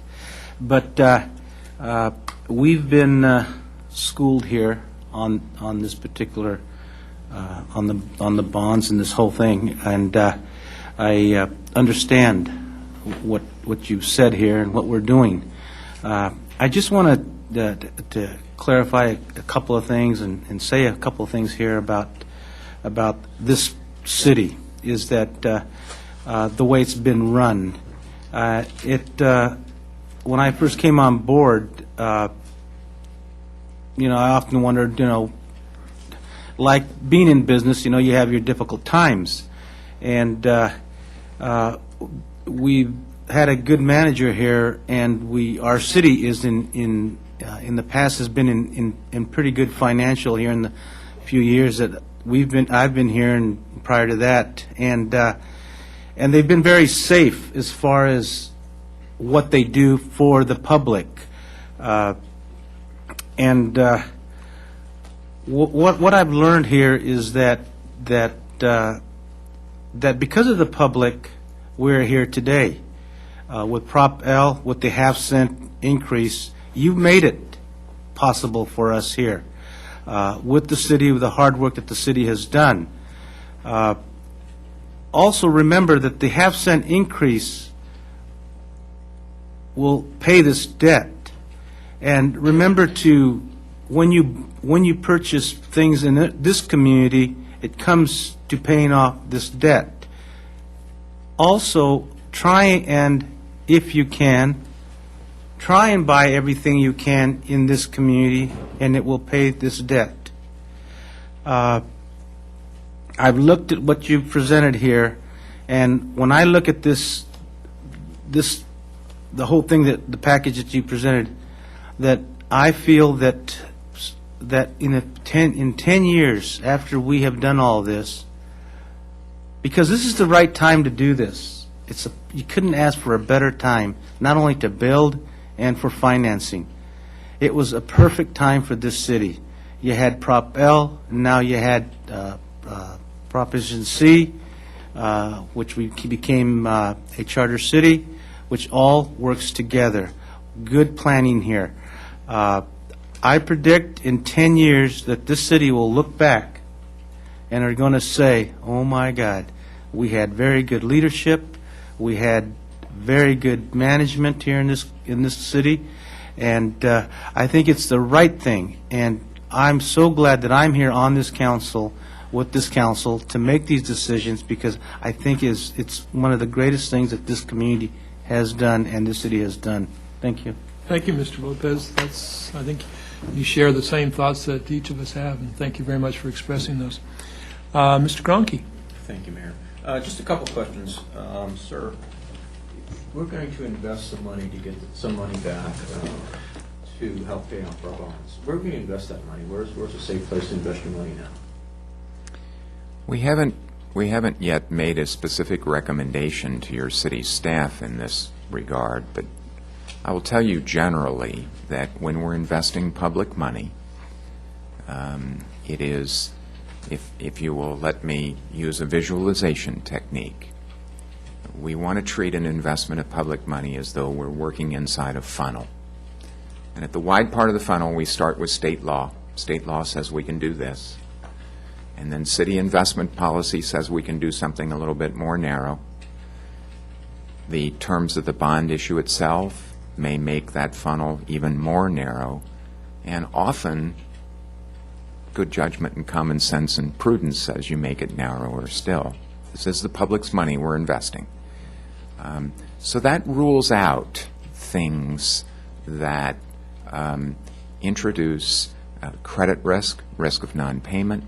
It rules out things that introduce payment interruption risk. You want to be sure that if you invest, you can get your money back when you need it.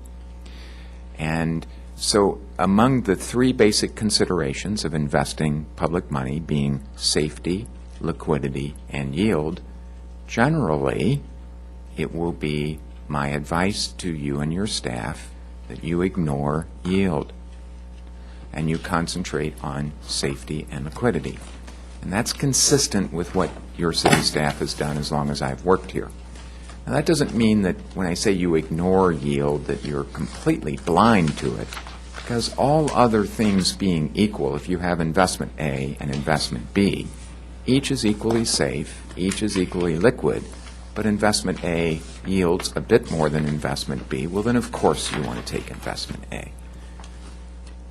To be specific in my response, I think where you will probably find the best investment vehicle will be in some form of either an investment contract with a highly rated depository, it might be an insurance company, it might be a bank, that requires that depository to pay you your money on demand or close to on demand when you need it, and wherein that depository agrees very specifically that if they experience any credit difficulty that they have to post collateral to you to assure you that the money will be there in the event that something awful happens to them.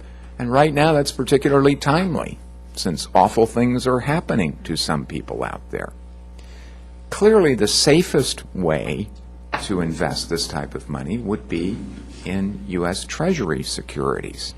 There is no credit risk with Uncle Sam. If Uncle Sam can't pay, he just prints money with which to pay us. But that doesn't always produce, while that may produce good safety, it may not produce the kind of liquidity we need. So there's a little bit of a tension here, because when you buy U.S. Treasury securities, you got to buy specific securities. You buy a 2-year security, and if you need money in a year, you're at risk that the market value may have risen or fallen. So we want to analyze that very carefully, and I'm sorry I can't answer the question more specifically to you tonight, but that will happen in the last 72 hours or so leading up to the offering. But my hunch is you're going to be in one or the other. You're not going to be invested in futures contracts on the Chicago board. Well, you didn't answer, and you couldn't answer specifically, but you did reassure me with the security portion of that and the timeliness of it, too. I'd like, Mr. Lopez, want to thank you for your instruction and your patience with us when giving us information about this item. I do have a couple other questions, too, and this goes back to something that I shared with you in our discussion, and that's the protection of our general fund. Can you remind me some of the things that are built into the structure that protects our general fund from being overdrawn? I'd be happy to.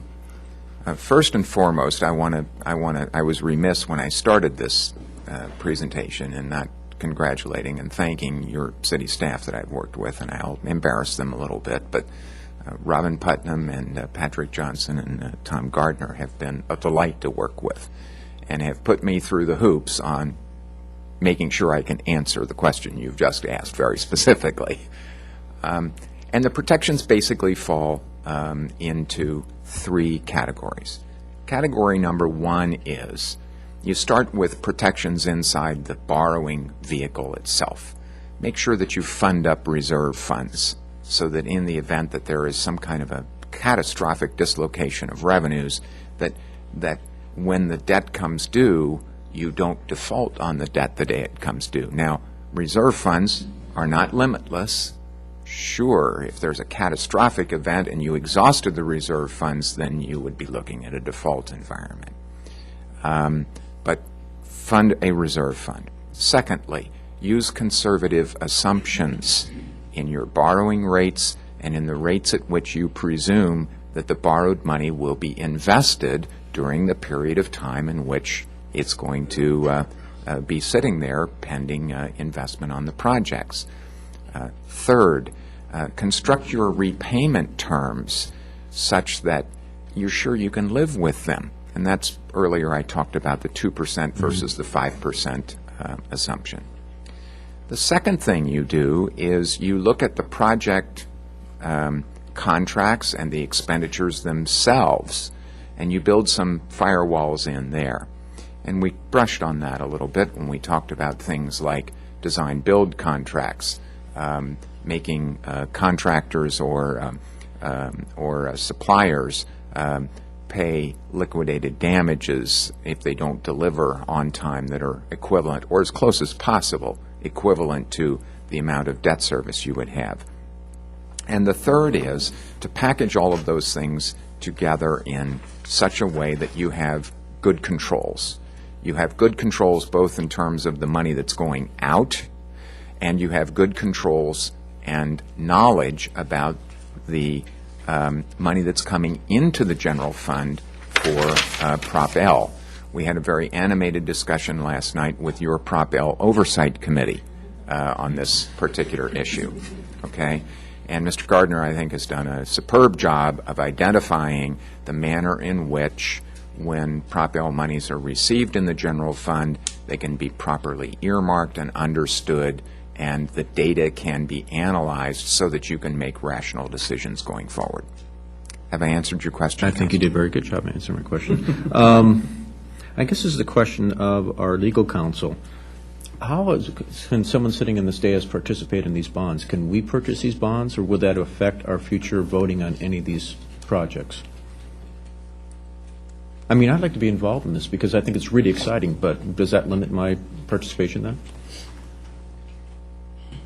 Councilman Gronke, I'm going to have to think about that, and I will give you an answer as to whether or not it would, under any circumstances, present a problem. Councilman Campbell's issue arises from ownership of property and a very conservative view of the FPPC, and we'll be happy to look at that and let you know if there would be any risk and any risk of non-participation because of ethical concerns as a result of owning the bonds. Thank you. You know, this is just one of the best things that's happened in this city in a long, long time.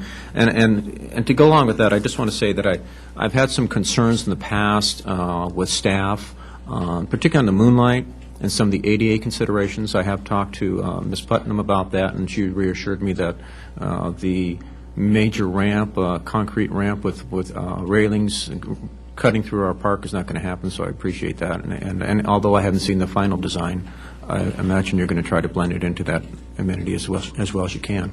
And the other one I had was participation by the Moonlight Foundation, but my conversations with their new director, Diana Aaron, have reassured me that they're probably going to be able to participate with us and do a bang-up job in their fundraising. So with those concerns behind me, I just want to express one last thing, and that is I know we have built into this bond structure some rather large contingencies, enough that I think that we don't need as a council to come back and vote on any additional items, financial items.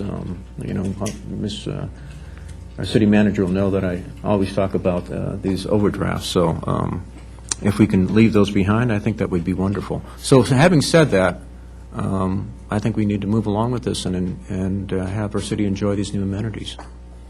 Okay, next is Mrs. Ritter. I will be much shorter. I just wanted to thank Tim Schaefer for explaining things so well. We met when it was, council met with him, so he went through this whole thing with us, and so I wanted to thank you for doing that and making it so understandable. And I would just say I'm very comfortable with this. Our city, we've always had a balance. I'm completing my 9th year on the council, and we've always had a balanced budget. We've always been very responsible and very conservative. I feel, and we've always had a good reserve. I feel really comfortable with this, and so I am happy to approve it. It's a great thing for our city. The next 4 years are going to be very exciting for the city, and I think it's long overdue. Okay, this is a public hearing, and I think that's all the questions that council had, and we do have one individual that would like to speak during the public hearing phase of the public hearing, and that would be Mr. Rabel.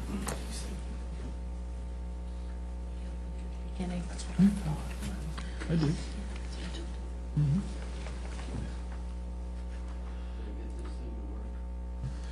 Mrs. Putnam, do you know how to work it, or Mrs. Killian, or someone?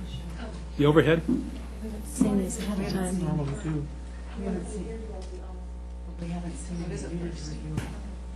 We're reviewing it first. Well, it's not been given to council or staff before. I'm sorry, Mr. Rabel, but we require Fine.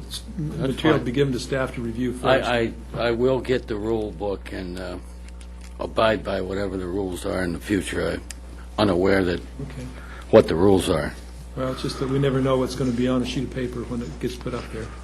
Okay, on this sheet of paper is a Prop L review after 1 year. November 2006, November 2007. First of all, the amount of the bond. When you talk about bonding, there's 3 or 4 major factors. One is obviously the amount you want to bond.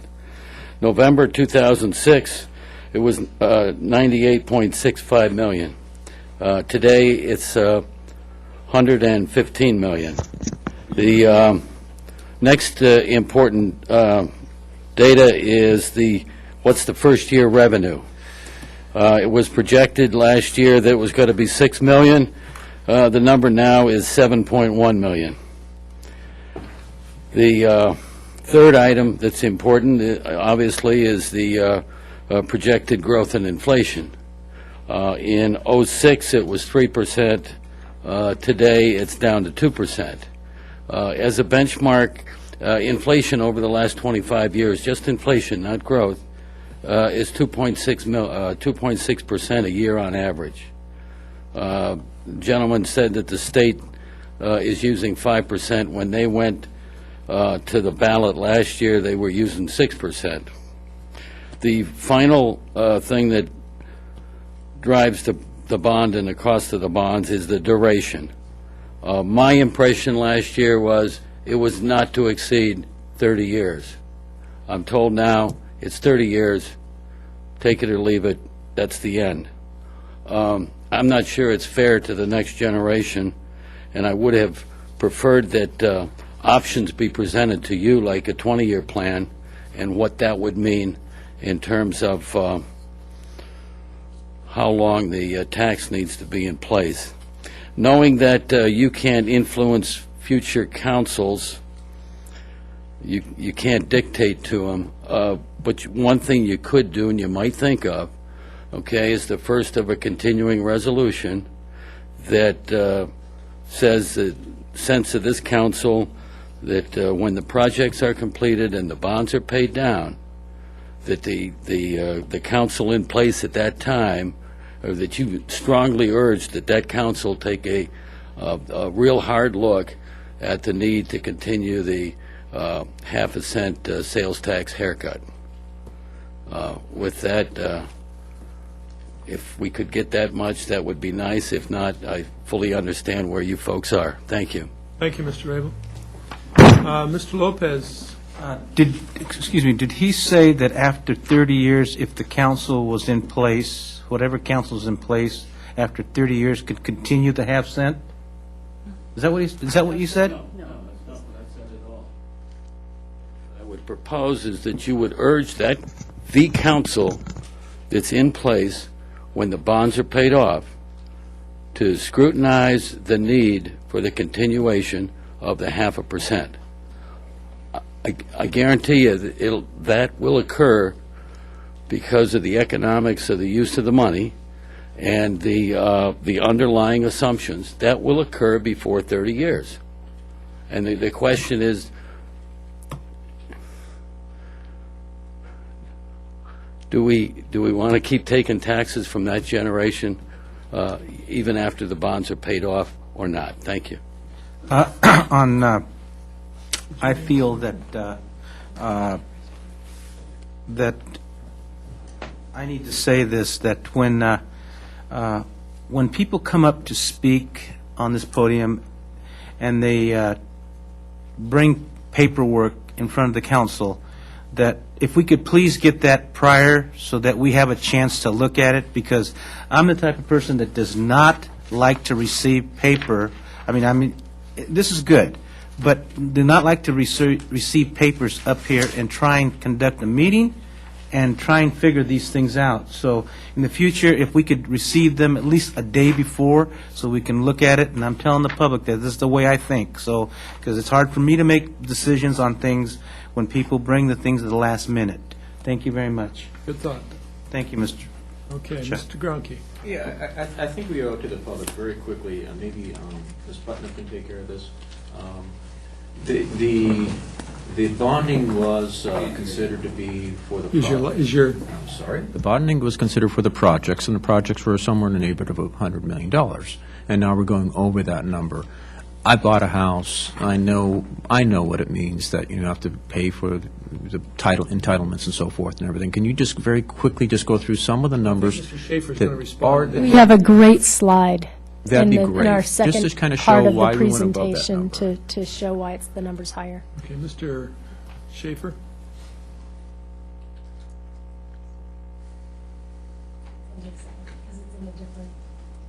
File. I'm sorry, did you want to, Yeah. Is it, but they're waiting for the file to come up. Oh. They're gonna, it's in a different place. There we go. In anticipation of this question, I showed up with this slide, which is packed with numbers more densely than a molecule of uranium. Break it apart a little bit. What you have before you here is, to an underwriter like Mr. Moss, a banker like Mr. Moss, or Ms. Vargas, who's sitting in the back of the room, or to me, a financial advisor, is perfectly comprehensible, but that's because we deal with it every day. Let me try and take you on a Cliff's Notes version of this. This isn't intellectually hard. It's just tedious. It's like baseball statistics. You know, you have to have some familiarity with what the numbers say in order to develop real understanding of it. The top portion above those double ruled lines are sources of funds. Sources of funds arise from sale of the bonds. And if the bonds are sold in excess of 100 cents on the dollar, as is the case here, the premium paid by the purchaser in excess of that. That's the first source of funds, the bonds. That's in the top section, top part of the top section above the double ruled line. Moving down into the bottom section of the top half, I'm going to try and keep this straight geographically here, we see other sources of funds. The half-cent sales tax revenue on hand. This is what will have been collected under Prop L from its inception through the date on which we closed the bond issue. Because all of this is a snapshot of what the sources of money will be and what the uses of money will be as of the middle of next month. It's important. This is at a point in time. Excuse me, Mayor. How many months is that, can I ask you? Sure. How many months has that been to come up with that figure? That we have been, the half cent, actually, when we started receiving that to now? You started that on April the 1st. It's April the 1st. Eight months. 8 months, we have generated that much. It's expected you will have generated that much by this time next month. By this time next month. That is fantastic. Thank you. The second line down in that other source of funds are development impact fees. The city has collected over the years a number of impact fees associated with a relatively extensive list of projects that had been financed by the Joint Powers Financing Authority in 1997. In order to liberate the assets that were encumbered by that 1997 financing, which I mentioned, I believe it was on page 3 of my original presentation, in order to liberate those assets, we've got to relieve some encumbrances there. So we're taking those development impact fees, which are may be directly attributable to those projects, and we're going to use those impact fees in the source of funds to pay off that portion of the outstanding 1997 JPFA bonds. What are we going to do with the rest of the JPFA bonds? We're going to refinance them. Let's move to the bottom half of the list. The bottom half of the list, I'm going to work from the bottom up instead of the top down.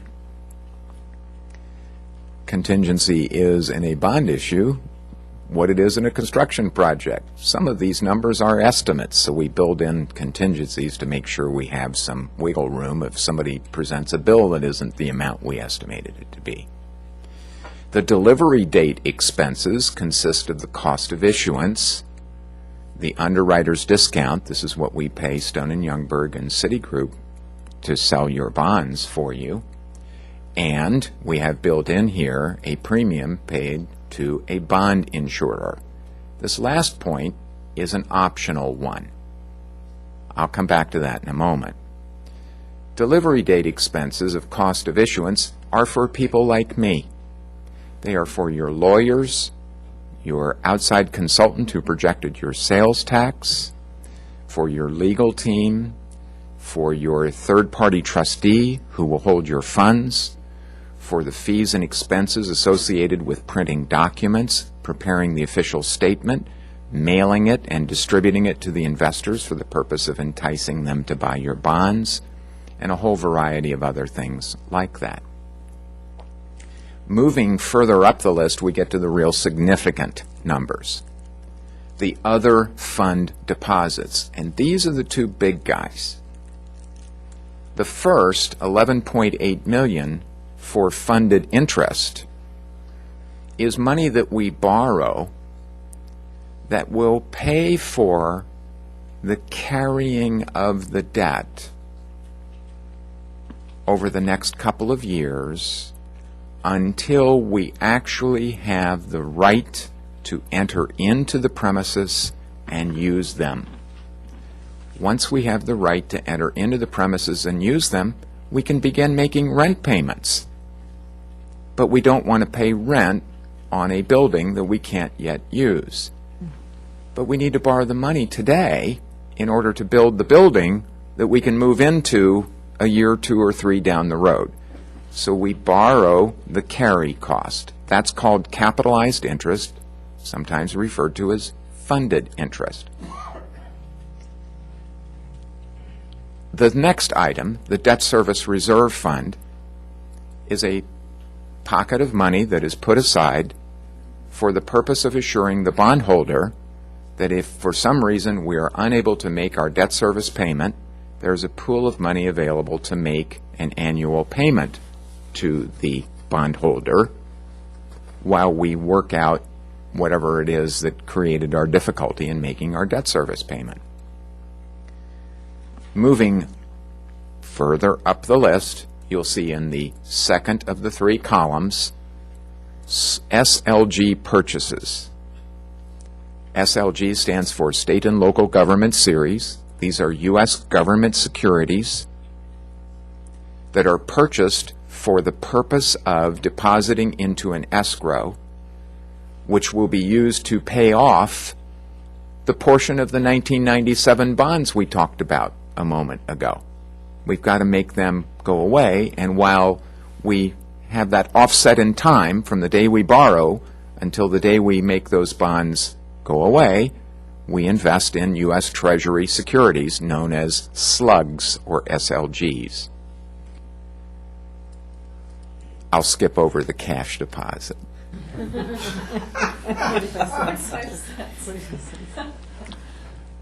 The biggest item on the sheet, of course, is the almost $95 million into the project fund.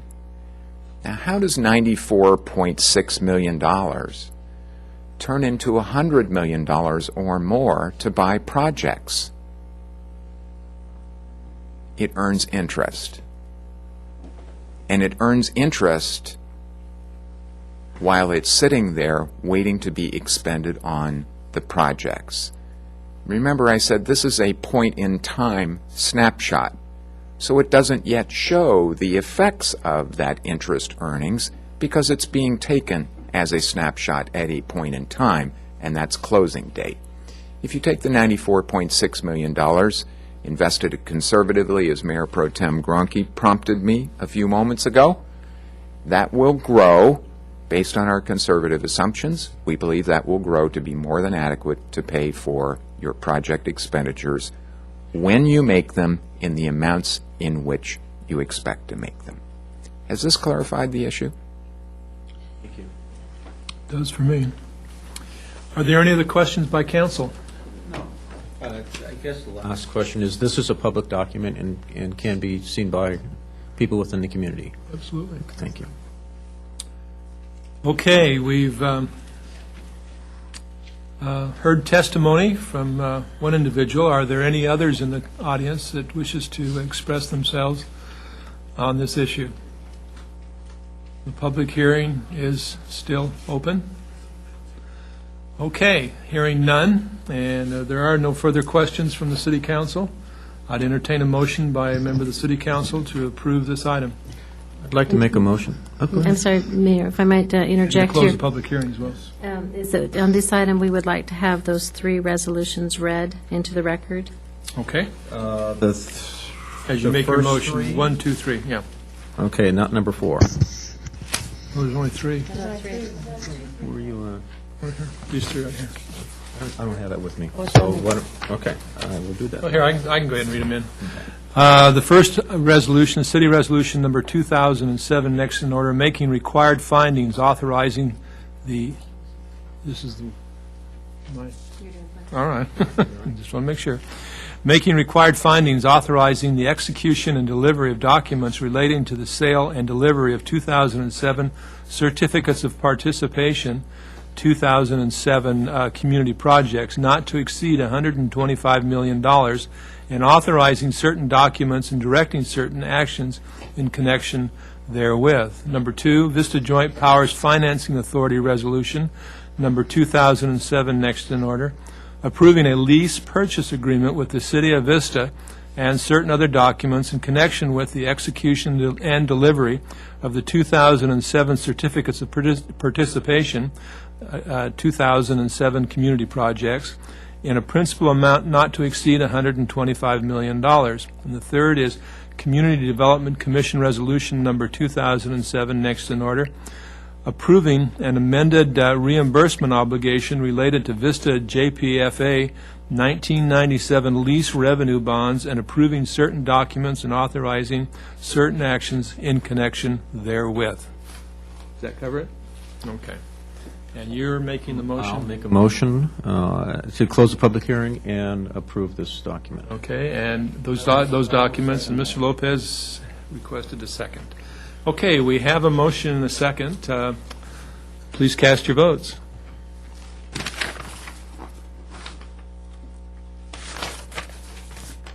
Okay, and that passes unanimously with Mr. Campbell being unable to vote on this particular item.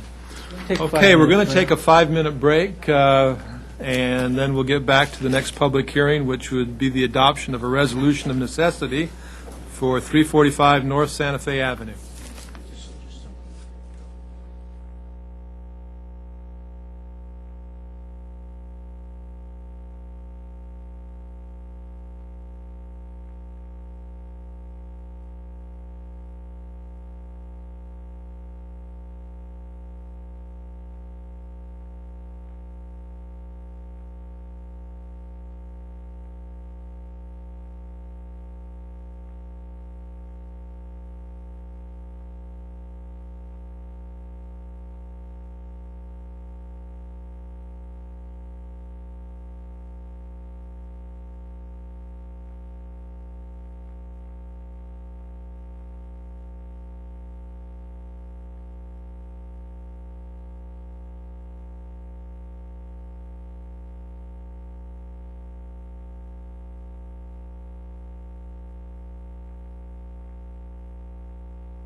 ahead and get started. We've got three of us up here, so we can go ahead and do it. Okay, let's go. Let's go. All right, let's go.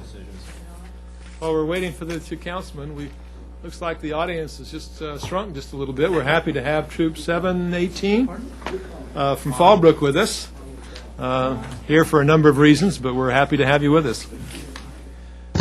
Okay, let's go ahead. Public hearing number 3, adoption of resolution of necessity for 345 North Santa Fe Avenue.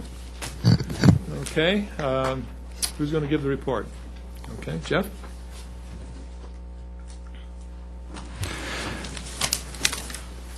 Good evening, Chairman and members of the Commission.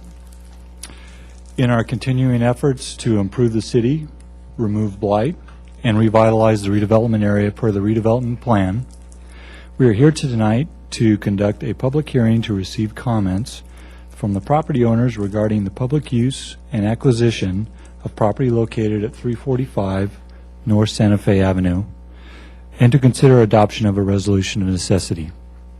To provide some background on this project, in the early to mid-90s, the city began the North Santa Fe Avenue street widening project and purchased right-of-way for the project.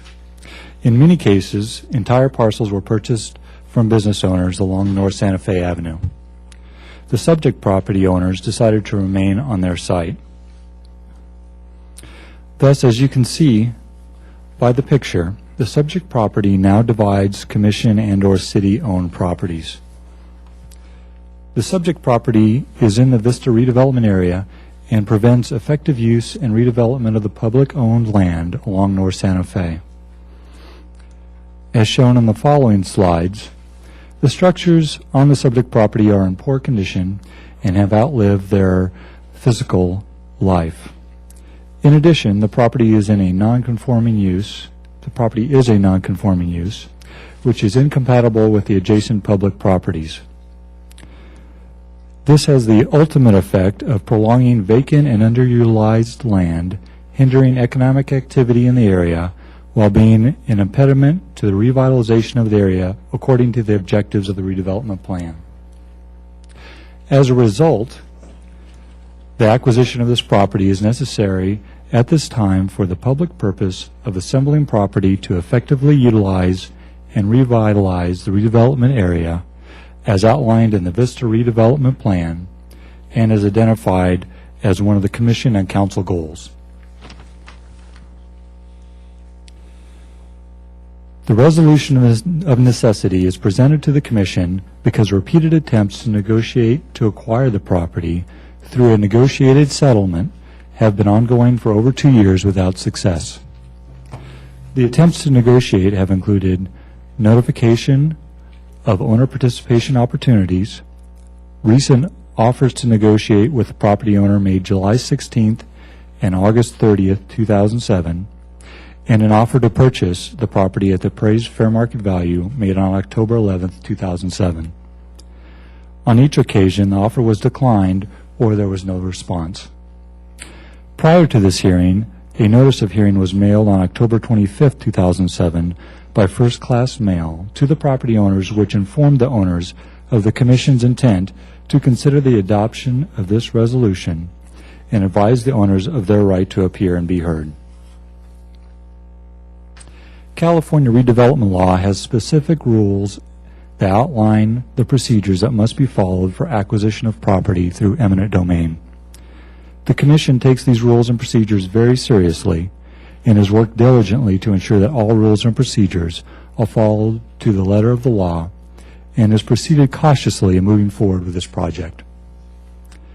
Under current redevelopment law, the Commission is required to approve a resolution of necessity and make certain findings, which are detailed in the associated staff report, to acquire the property through eminent domain procedures. The adoption of the resolution of necessity is the next step in the eminent domain process. That said, redevelopment staff is committed to continue to work with the property owners to try to reach a negotiated settlement if possible.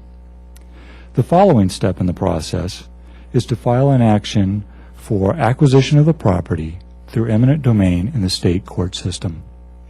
This concludes the staff presentation. We are available to answer any questions. Okay, just to repeat what was said then, or to reiterate what was said regarding this resolution, this does not stop the negotiations with the property owner. You still will negotiate with the property owner to try to acquire it in a manner other than a taking. And then, just for clarification, if we do have to take this through eminent domain, I assume that relocation expenses and such things as goodwill and so forth for the property owner would be a part of the of what we pay for the project or the property. That's correct, Mayor. Okay. Okay. This is a public hearing, as I mentioned before. I have received no request to speak from any member of the audience. We do have a letter that was made a part of our packet that is from the property owner's lawyer, or an attorney. Mr. City Attorney, is there anything more that we need to do in terms of inviting anyone up to speak on this matter? No, Mr. Mayor, the property owner had full notice and opportunity to be here, and apparently they choose not to speak. Okay. Again, if there's anyone in the audience that wishes to speak on this matter, please come forward now. Seeing none, I would entertain a motion from the council to adopt the resolution of, well, actually to go through and adopt, to actually to, oh, I'm sorry, Mr. Gronke. You know, I don't think I've ever done eminent domain decision on this dais. Maybe I have. I'm not quite. I don't remember, but it's a serious matter. I just need to know that we're not taking this property and just letting this property stay vacant for a while. Are there some plans by the redevelopment property or department to do something with this parcel? Yes, we are undertaking an analysis concurrently as to how to best use the property in its entirety, including this piece, should we acquire it. Okay. So, and that would be something that would happen soon then? Our goal is to move all of the projects we work on as quickly as possible. Okay, thank you. Okay, Mr. Campbell. Mayor, thank you. I think I should disclose that about 8 months ago, to my recollection, I went there to investigate a product that the man manufactures, and in the process was given quite a bit of information by the gentleman. It was very interesting as to the history of this location. But I think I fully agree with the staff report that the site is long past being a viable economic situation for the owners of the property. It's more of a hobby shop than anything else at this point in time. And the condition is just deplorable. I think it's a blighted situation that's in fact somewhat dangerous, being the nature of that structure sited where it is. And it's certainly an impediment to the redevelopment of that area, as people, I think, interested in helping us move forward with our redevelopment plans that would be thrown off by just seeing that in their path and saying there's just not a viable project to be done here. And I think it's an appropriate move for us to go forward at this time. Okay, Mr. Lopez. Thank you, Mayor. I disagree with Mr. Campbell about this being a hobby shop. You know, it's not. The gentleman that's in there, I know for a fact that there's a lot of contractors out of even Rancho Santa Fe in those areas who come and have door jams and things made by the gentleman that's in there. So I mean, he is in business, and I know the contractors, and I know that they go there. So he is in business. How much business he does, I don't know, but I know he does quality work there. The buildings, it's time. It's time to remove those buildings. If they have not contacted you, it's because only one reason. It's that you didn't offer the man enough money. And that's the problem here that I can see.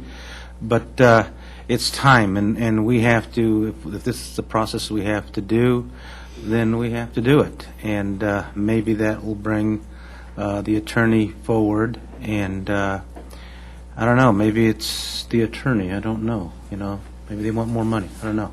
But we need to move on with this, because we do need the property eventually to develop that corridor there, and we need to move on. Okay, very good. Mrs. Ritter? I agree, and I can't make a judgment as to the business. I've not ever been in there, but I agree that it needs to go, and we need to redevelop that property. So are you ready to have closed? Yeah, why don't we go ahead and I'll reiterate those that, Okay. First of all, we have to close the public hearing, then adopt Community Development Commission Resolution Number 2007. Next, in order, approving a negative declaration regarding the acquisition of the property. Next, adopt the Community Development Commission Resolution Number 2007. Next, in order, approving the resolution of necessity. And then authorize the executive director to execute all necessary documents and agreements to effectuate the acquisition of the property. And number 5, direct special counsel to proceed with litigation. That's your motion. You so move. I so move. Okay. Do we have a second?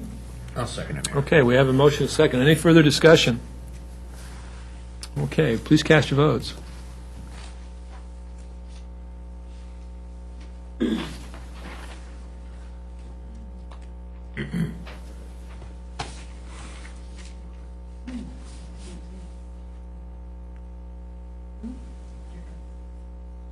Okay, and that passes unanimously. Okay, the next public hearing is we will conduct a public hearing regarding temporary signs.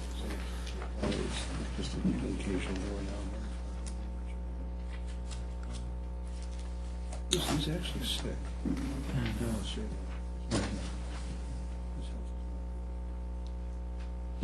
Came a long ways for 20 minutes. Tired? Probably good ice cream now or something. Yeah. I've seen it. With Schultz.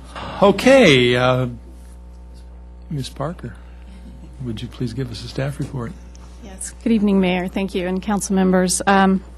The fourth public hearing item before you this evening is an amendment to Chapter 18.52 of the Vista Development Code regarding temporary signage. Very briefly, the amendment establishes 2 levels of review for temporary signage: an administrative permit that would be issued by staff. That permit would prohibit all temporary signage except banners. And a second process or level of review, which is a public hearing process available for auto sales dealerships in the city, wherein they could request any type of temporary signage, including balloons and other inflatables, pennants and banners, through application for a comprehensive sign program. The program would be specific as to the sizes, locations, content, and types of signage, as well as the dates and duration of each display. This comprehensive sign program would be heard by the Planning Commission.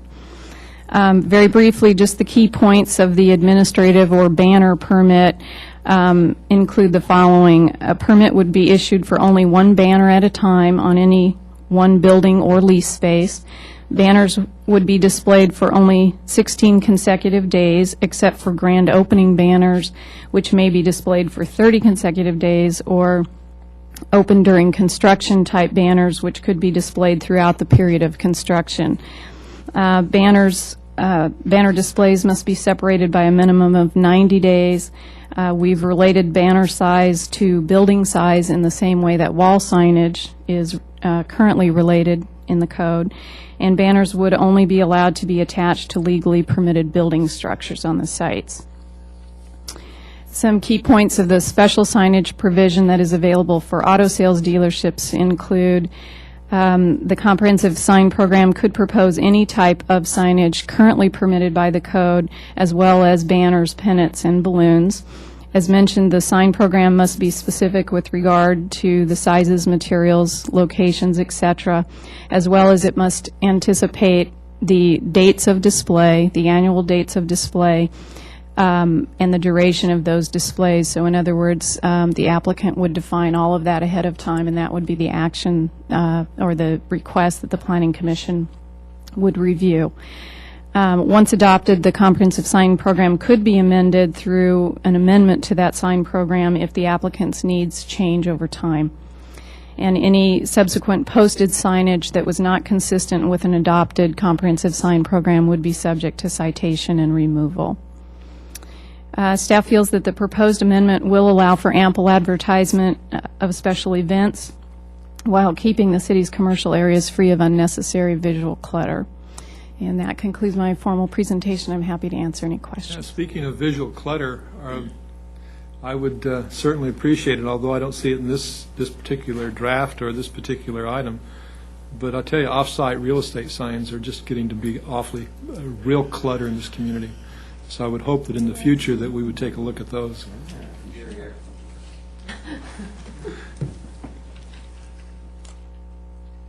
Okay, first up is Judy Ritter. I think those real estate signs are lovely. Since you said that, I'll take it. I'll add one more thing to it, and those would be the commercial centers that are generally fully leased. They'll have just their signs. The huge signs will be out there, and they're temporary signs, and they'll be up there for the entire time that the businesses are there. So those are the two that I'd really like to see something done about. I have one more to add to it. That's why I pushed my button. Okay. I want to add the twirling sign, the human twirling. Absolutely. Because the twirling human signs, you know. Oh, okay. I can respond to two of the three, if I could. Both the real estate signs and the commercial for lease signs are regulated by our code now, and those are code enforcement issues that we just have to take up with the code, and I will do that. The twirlings. Just a comment. I remember driving past this one area that was a gated community, and so they couldn't put signs there up in the gated community. So this poor guy that was living across the street from the entrance to the gated community had about 7 off-site real estate signs, these big hangman type signs, in front of his house. I mean, my gosh, you have to live through that. I think that's wrong. Actually, you can put them in the gated communities. It's just that people can't go in there to see if there's anything for sale. So I think that's why they do it. I'm just telling you the reason. That's we one I'd don't like allow to them by our code, so we can ask code to go out and do some Okay. sweeps on Thank those. you. Okay, I'm sorry, Mrs.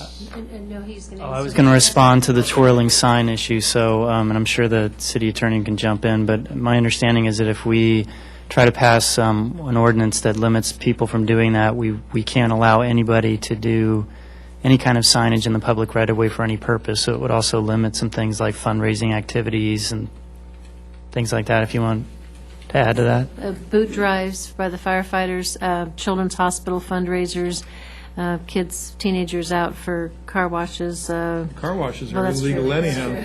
But a variety of those things, or council members running for council talking about, holding up signs to vote for okay them. with me. So there was, and I think the city of Poway just went through this recently and had to exclude everybody from standing out on the corner whatsoever, regardless of what they were discussing. Now, I know this isn't part of it. We really do need to do a job of weekend enforcement, because so many times I've seen these kids out there that are doing car washes standing out in the middle of the road in the median island, and it's really dangerous trying to entice people to come in and get their car washed. And so I don't think they're aware of the stormwater regulations that don't allow them to do that. I just don't think a lot of the schools maybe and organizations aren't aware of that. Okay, it's Mr. Campbell's turn.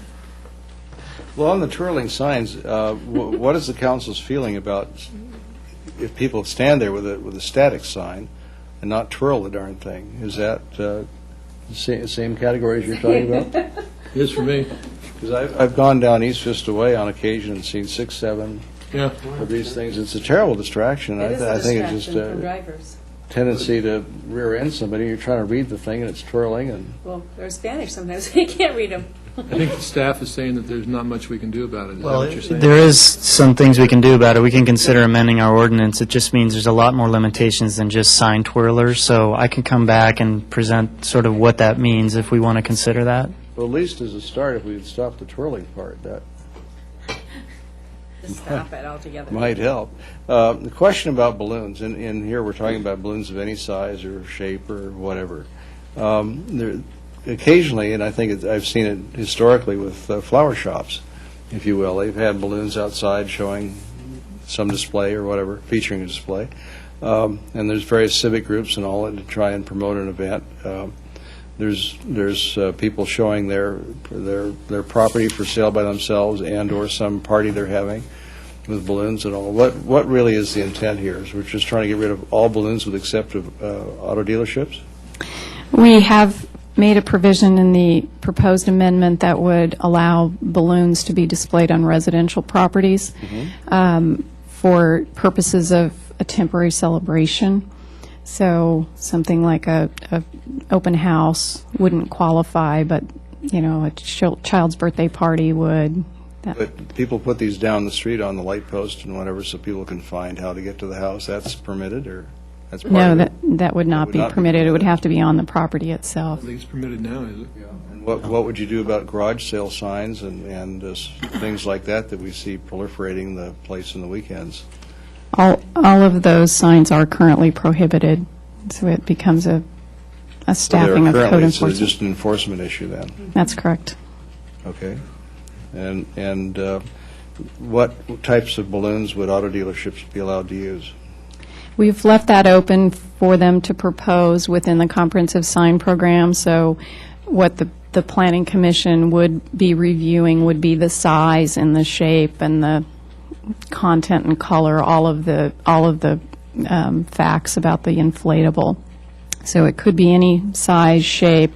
It could be proposed as any size or shape, and it's subject to staff recommendation and Planning Commission action.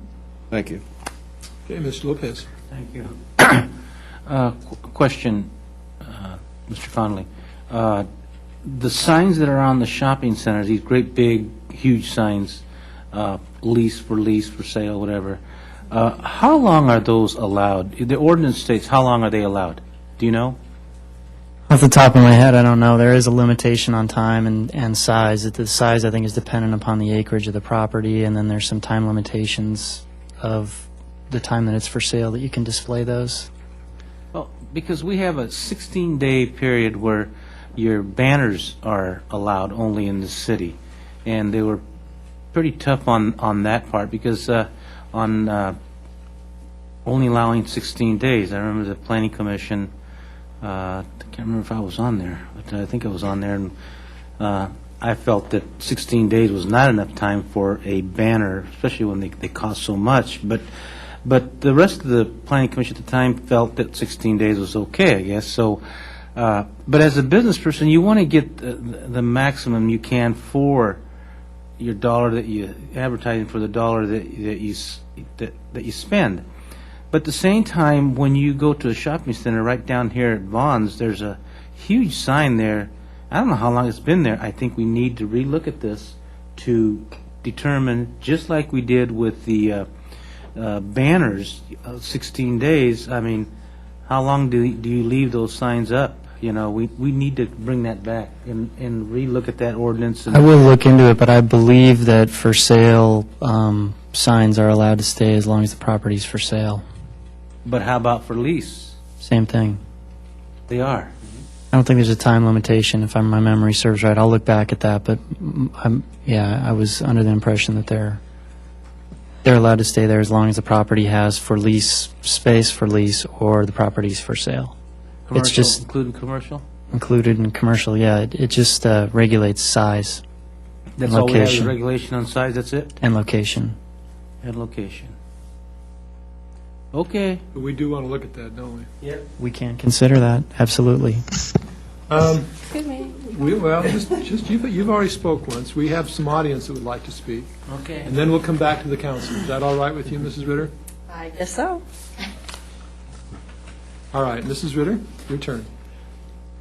I wanted to address signs because it's the way a lot of people make their living on real estate, and I don't think you can limit, when there's something for sale, the length of time you put a sign out in front of a business or a house. We need to be able to do business, so I would be very much against that. Well, I think it adds clutter to the community, and I think it makes it look like a community in transition. And I think that those are things that I think far outweigh that And so I guess we're going to be in opposition to one another on this one. Unless it's your house for sale, and right now there's a lot of houses for sale, which is why you think it's cluttery, because there's a lot on the market right now, but that isn't always the case. And if it was your house that you wanted to sell and you wanted to sell it, you would need a sign out there so that people would know it's for sale. I would put my sign in the front yard, and that's perfectly legal. I'm just saying we don't want to have, I see signs that say, this way to certain house, and this way to certain. There are signs all the way along the street leading to this house. Those are already illegal. My understanding from the mayor's comment is that we need to clean up the off-site real estate signs, which we intend to do, and take a look at, Then we need to clean it up. If it's not already legal, then we need to stop doing it. take a look at the, Put some kind of Off-site signs. off-site. I'm talking about off-site signs. Not commercial signs and stuff for sale. well, I think a good, For instance, we have apartment houses that'll have banners all the way along the front of the apartment house, and then they'll have a big, huge sign that says, for rent. Now, I mean, my gosh, everyone knows it's an apartment house and knows that there's going to be apartments for rent. Why do we have to have banners there for in perpetuity? I don't know, but I think that you're limiting someone's profession by... Well, they're limiting my visual... Visual beautification? Yeah, I think that a lot of people in the community just get sick and tired of seeing all these signs around. I think one of the problems you also see in the commercial centers is there are a lot of centers that have multiple for lease or sale signs that don't comply with what our code requirements are. It says you're allowed to have one per for street frontage. It has to be a certain size. A lot of them are a lot larger. So if we take a look at what's out there, I think you'll see a pretty significant reduction. What if there's several realtors, and two realtors and three at a center? Per property. So if there's or at Von Center... You're not going to have... The Von Center, they have several They have different owners. properties, right? So they could have one per lot, and we would look at where they are on those lots. Per their building, one per building. Correct. You're saying. Right, we're getting far astray here, so let's, we probably need to talk about this in a workshop sometime soon. We have someone that would like to speak, who's been waiting very patiently, Mr. Ashcraft. Oh, here's another real estate person. Oh, good evening, Council. Nick Ashcraft, 1597 Madrid Drive, Vista, California. What I came up here to talk about, and then you guys started your conversation. I will say that, Mayor, when you bring up all the signage, especially into the private communities and stuff. When I first bought my house in Shadow Ridge, that was a very common problem that we had out there. You go down there, and if it was a Saturday or a Sunday, and there were open houses, you'd have 6 signs on each of the 4 corners, and they were pointing in every different direction. And I suggested to the HOA at the time that they put in one permanent sign on the corner with arrows that could go either way. All you had to do, and that's exactly what they have. And they have a variety of them around Shadow Ridge now. And when you started talking about that, I thought of that place up on North Santa Fe, up by the school up there, the Guajome Park, right across the street. Anyhow, and that one on the other side of the street, it has a half a dozen signs, exactly what you're talking about. And it would seem like in communities like that, at least, that there could be something where you could have, here again, that same kind of a permanent sign that has just one thing, and if there's an open house in it, you just, slide the thing out or whatever, so that you don't have to have all those signs. It would seem like it would make it a lot better, and certainly remove a lot of the clutter in that regard. But speaking of clutter, and what I really wanted to talk to you about was under this ordinance, what it does is it eliminates the use of inflatables, and it eliminates pennants. And when we discussed this at the city planning commission, I'd gone out and I'd made a survey around town, and there weren't any inflatables, and there were only 3 guys that had pennants. And on the day of the planning commission meeting, one guy, the auto parts down here, the Parts Plus, he put an inflatable and he put up pennants on the backside of his building, obviously the inflatable on the roof. And that was the only one in town. And my point is that this proposed ordinance eliminates all the inflatables, which don't really seem to be a problem because nobody seems to use them on large scale, And the same thing with the pennants. You know, when you look at where all of these are being used, they're on the car lots. And of course, if you want the tax revenue from the car lots, you have to take all of the visual stuff that goes with a car lot. I mean, that's just part of the gig with if you own a car dealership. My dad was in that business, and you know, it was just a routine. It's, well, okay, what are you going to come up with this week? And that's, you know, it's just part of the way they promote. But the real problem that we have in the city is the banners themselves. There's more clutter from banners around than there is from anything. And I think a reasonable modification to this is to allow all three, but you only can use one at a time. So if you want an inflatable, that's fine. If you want to use banners, that's fine. If you want to use a pennant, but you can't use two of the three, it's just to use the one. And then just make sure that code compliance gets out there when their 16 days are up. Councilman Lopez and I, when we first talked about this a few years back, when he was on the city planning commission, I think we were the only two. We were holding out for like 25 days, and everybody else went for 16, which is why it's at the low end where it is. But you know, we wanted to give them about 3.5 weeks versus a little over, you know, 2. Basically allows you to get a couple of weekends in with 16 days. Mr. Ashcraft, could you conclude? I gave So, you some extra time. Well, because we got anyway, tied up on something else, so. Anyway, so as I say, you know, I think a reasonable thing is to allow all of them and under the proposed guidelines. So, thank you. Thank you. Mr. Lopez, did you want to say something? Okay. Anyone else want to offer an opinion or some direction or whatever else? Okay, do we have any motions? This is an interesting one. I'll go ahead and close public hearing and make a motion on this item. I'll second. Or you're making a motion with staff's recommendation? Is that- Staff recommendation, yes. Staff recommendation. Good? Yeah, I guess. We don't need to say anything? No. Are there any other comments? Okay, we will have a workshop, I think, coming up sometime about other items on the sign. As soon as we check the code. All right. All right, everyone cast their votes. Mr. Lopez? You going to vote? Gee, that bugs me, man. Okay, let's vote. All right, very good. Okay, 4 yeses and 1 no. Okay. Thank you. Okay, next is the adoption of the building codes. This is a public hearing. And Thank you, Mayor. Mr. Conley, you're going to do that I'll one? be taking on the building code. There was a new state code that was printed in July of 2007. The city technically has 180 days to adopt that code once it's printed, so this is our process for adoption of the new code. The public hearing was set on the 30th of October and is in effect tonight. The new code, we're not going to get into any details about it. There's 2 technical amendments to address local conditions. One is that all new residential structures and commercial structures greater than 5,000 square feet must be sprinklered, which is currently in our code, so that doesn't change that.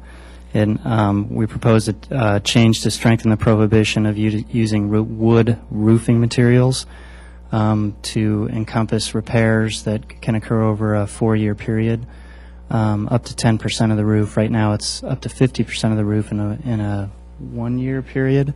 So it basically strengthens that provision of the code that if someone wants to repair more than 10% of their roof over a 4-year period, and it's a wood shingle roof, that they have to replace it with a non-flammable roofing material. No, if they have an existing wood shingle roof and they want to repair it, it's more than 10% of the roof needs to be repaired over a 4-year period, they would have to re-roof the structure with a non-flammable roofing material. There are also several technical changes to the building code itself, which Mr. Snyder's here to address if you have any questions, and that completes my staff presentation. Thank you. We're happy to have Mr. Snyder with us. Is there anything that you need to tell us about, or are we just here to ask you questions? Do you have any questions of Mr. Snyder? Mr. Campbell? Mr. Snyder, fire sprinklers. As it relates to Vista, fire sprinklers are required in new construction? It's required in all new residential construction and new commercial over 5,000 square feet. And what about for somebody who's doing remodeling? It would not be required in a remodel. Okay, thank you. Okay, any other questions? Okay, do we have a motion to close the public hearing and adopt staff recommendation? I move to close the public hearing and adopt the recommendation of staff. Okay, do we have a second? Anybody? Second? We have a motion and a second. Please cast your votes.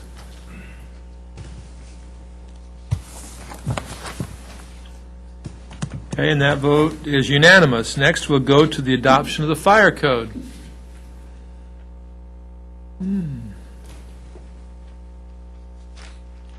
Mr. Page. Welcome. Good evening, Mayor, Council. Now, there aren't a lot of changes in the fire code, are there? There are not a lot of changes in the fire code, no. So we're going to have probably a very short staff report then. I believe so. Okay. The fire code adoption process is a companion to the building code, of course. You just received a short presentation on that. This ordinance was also introduced October 30th at your special meeting, and this is the next step in the process, is to open the public hearing and hopefully adopt the ordinance as proposed. The public hearing is open. I have no one wishing to speak. Is there anyone that does wish to speak? Seeing none, I'd entertain a motion to close the public hearing and adopt staff recommendation. Mayor, I'll go ahead and close the public hearing and adopt staff recommendation on this item. Okay, do we have a second? I'll second. I have a motion and a second. Any further questions or comments? Please cast your votes. See, the key on this is to have your item last on the agenda. You got to wait for it then. Yeah. All right. The last public hearing, and I don't mean to make light of these because these are two very important items that we just did, was the adoption of the building code and the adoption of the fire code. And there's not really a lot that we have the ability to do on those other than to adopt them. So we've done that. We've adopted both, and we're current and up to date on both, and I think that's great. So again, we're going on. Now we'll have the Regional Transportation Improvement Plan, and we'll ask Mr. Pierce, our city engineer, if he'd please go ahead. Well, every 2 years, Sandag updates the RTIP. The update of the RTIP is to bring our projects in line with the RTIP. We just, a few months ago, approved our CIP, which we altered. RTIP is a... I know what an RTIP is, but our audience doesn't know what an RTIP Regional is. Transportation Improvement Program. All right. So when we adopted the CIP, we had moved Transnet funds around and added projects. This process we are able to do every quarter if we choose, but we usually do it about once a year with the CIP, and we need to do this in order to keep our Transnet fees or funds in line with our CIP. So I'd recommend that you accept the staff recommendation to update our RTIP. Okay, are there any questions by members of the City Council? Mr. Campbell? Comment, Mayor. I sit on the Transportation Committee, and this has become a very interesting political situation in that with 18 cities vying for a limited amount of funds, it's very important that Vista analyze the scoring method and make sure that the projects that we're putting in, as we have here, gather the most points for qualification as they have. So good job to staff for what you've submitted and having been recommended for funding. And I think I gave you a document, Mr. Pierce, that we have another quarterly review coming up and another opportunity to get our oar in the water. But there's many cities I've seen just sit there and stare and say, well, why didn't we get funds? Well, you just have to get on the dime and do what Mr. Pierce has done and get your applications in and make sure they comply. Thank you. I have a question, Mr. Pierce. What about a project such as a new interchange at 78 and I-5? Who would be responsible for putting that into the plan and into the program? That's Caltrans. And there's a whole separate system that Caltrans uses for funding of the statewide interstate. And Sandag works with Caltrans and the portion that is in San Diego on all the freeways. And in fact, there's even, as Mr. Campbell knows, a dashboard that you can pull up at Sandag, and you can look at the progress of the status of the I-5 projects, the I-15 projects, which are the two major corridors that they're spending all of Caltrans money on, or at least the great portion of the Caltrans money on. Is that a project that is proposed? There is a whole series of projects up and down the I-5 corridor, including that interchange. Some of them are being done by Caltrans. Some of them are being done by the local agency or the local city in conjunction with Caltrans. I know Encinitas is working on 3 or 4 of their interchanges, and they're adding money to those interchange projects and working with Caltrans so when Caltrans does those projects that they are improved the way that the adjacent city would like to see them too. Well, recognizing that there's the principle of the squeaky wheel gets the grease, I don't see either one of the cities that are adjacent to that particular project squeaking and are trying to get any grease, and so how does that to me, that's a regional project that needs to be done in the worst way, but it doesn't seem to get any attention from anyone. Can you give me an indication of why that, or how are we going to move forward with that project? Well, we can bring it up just as much like like you signed a letter a few weeks ago supporting San Marcos in asking that the 1578 interchange be improved. Some of the problems what I see sitting at Sandag on the City Engineers Committee is that a lot of the money, or most of the money, has already been pre-programmed into several projects along those corridors. So we were looking at the 7815 project as asking for some more money or asking for money to be pushed up ahead, and that I don't personally see that's going to happen because all the projects have been pre-programmed for the largest use and the best use for those corridors. So we can write a letter to Gary Gallegos and ask for that. Good. And ask I'd for be our. happy to sign it. Okay, we can do that. And I'm going to have to start riding my bicycle if they don't do something about it soon. Okay, anything more on this particular item? My turn?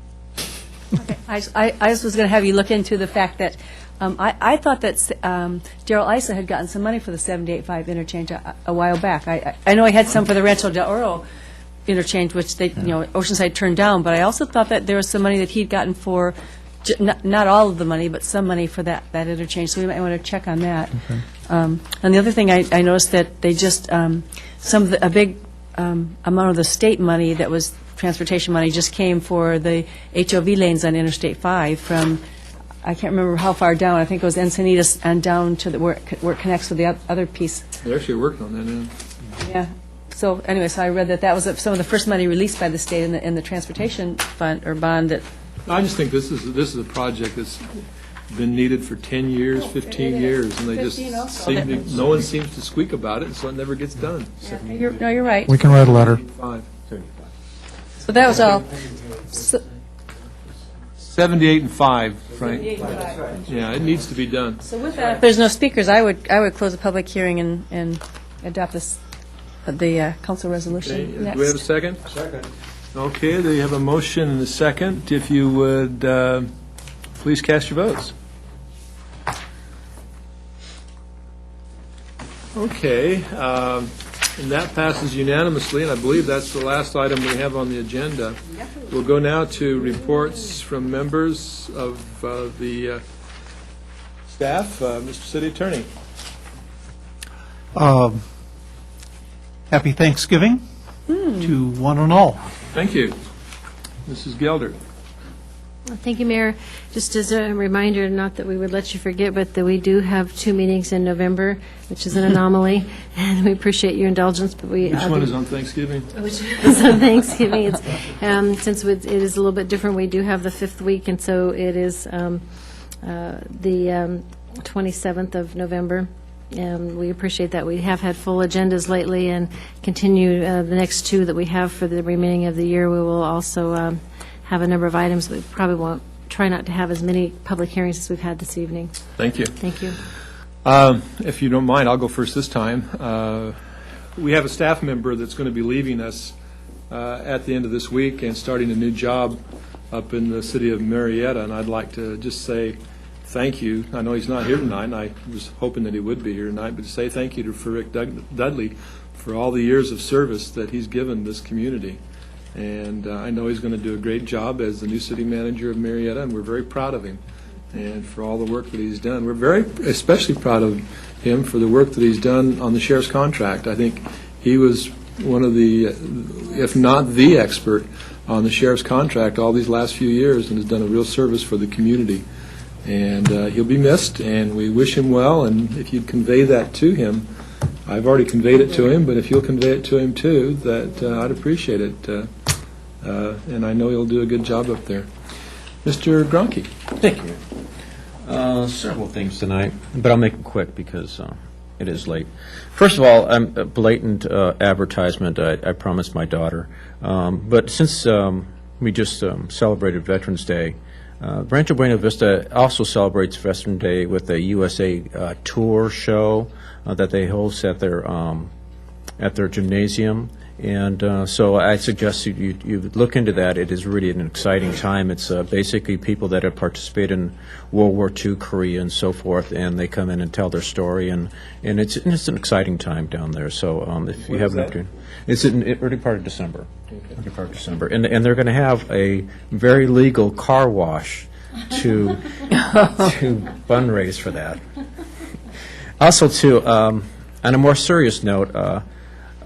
Although I believe that the federal government needs to address the illegal alien problem within our community, I am also proud to be part of a council that doesn't support the type of racism we heard in this chamber tonight. And lastly, I just want to say thank you to the staff for all the hard work they did to get all our projects going, and Mr. Chapman and Amen. Ms. Putnam, and both of you are sitting at the dais here, too. I think it's a real tribute. I think we're moving in the right direction. It's a very exciting time for our city, and so I want to thank staff for that, and also thank the council for the support of this, too. Mrs. Ritter? Thank you, Mrs. Ritter. You love to do that, don't you? I was going to tell you that. That's okay.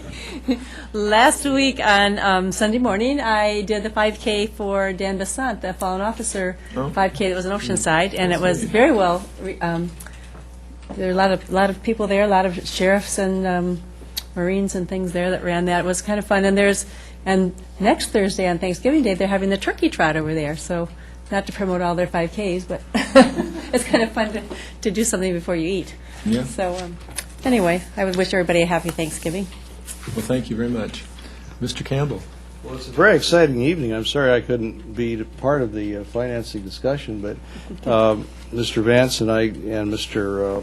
Lopez here go back to 1985 when some of these things were envisioned and discussed, but never was there a council in place that was willing to carry the ball forward. So I thank my council members, and particularly Mrs. Geldert and her staff, for the fine work they've done in moving so far, so fast and so well. So thank you for that. I'd like to comment what a sad week it's been. I know for some of our in-house associates with family members that have passed away. It's just too many and too sad. It really is. I won't mention names there for fear of intruding on their privacy, but For the community, there's insurance man, Larry Brotzman, Farmers Insurance for many, many years. And he and his wife Dorothy were very much part of this community. And when they retired, they moved through Spokane area, then into Idaho. But Dorothy had a long, long battle with cancer, and unfortunately, she lost that battle here, I think, this last week. And our thoughts are with that family.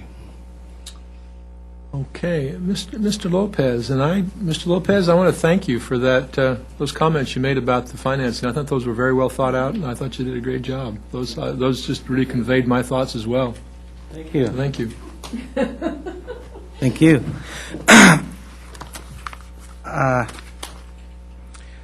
I remember back in the 1973 or 74. At that time, there was a organization called Toastmasters in the city of Vista. I think they're still around.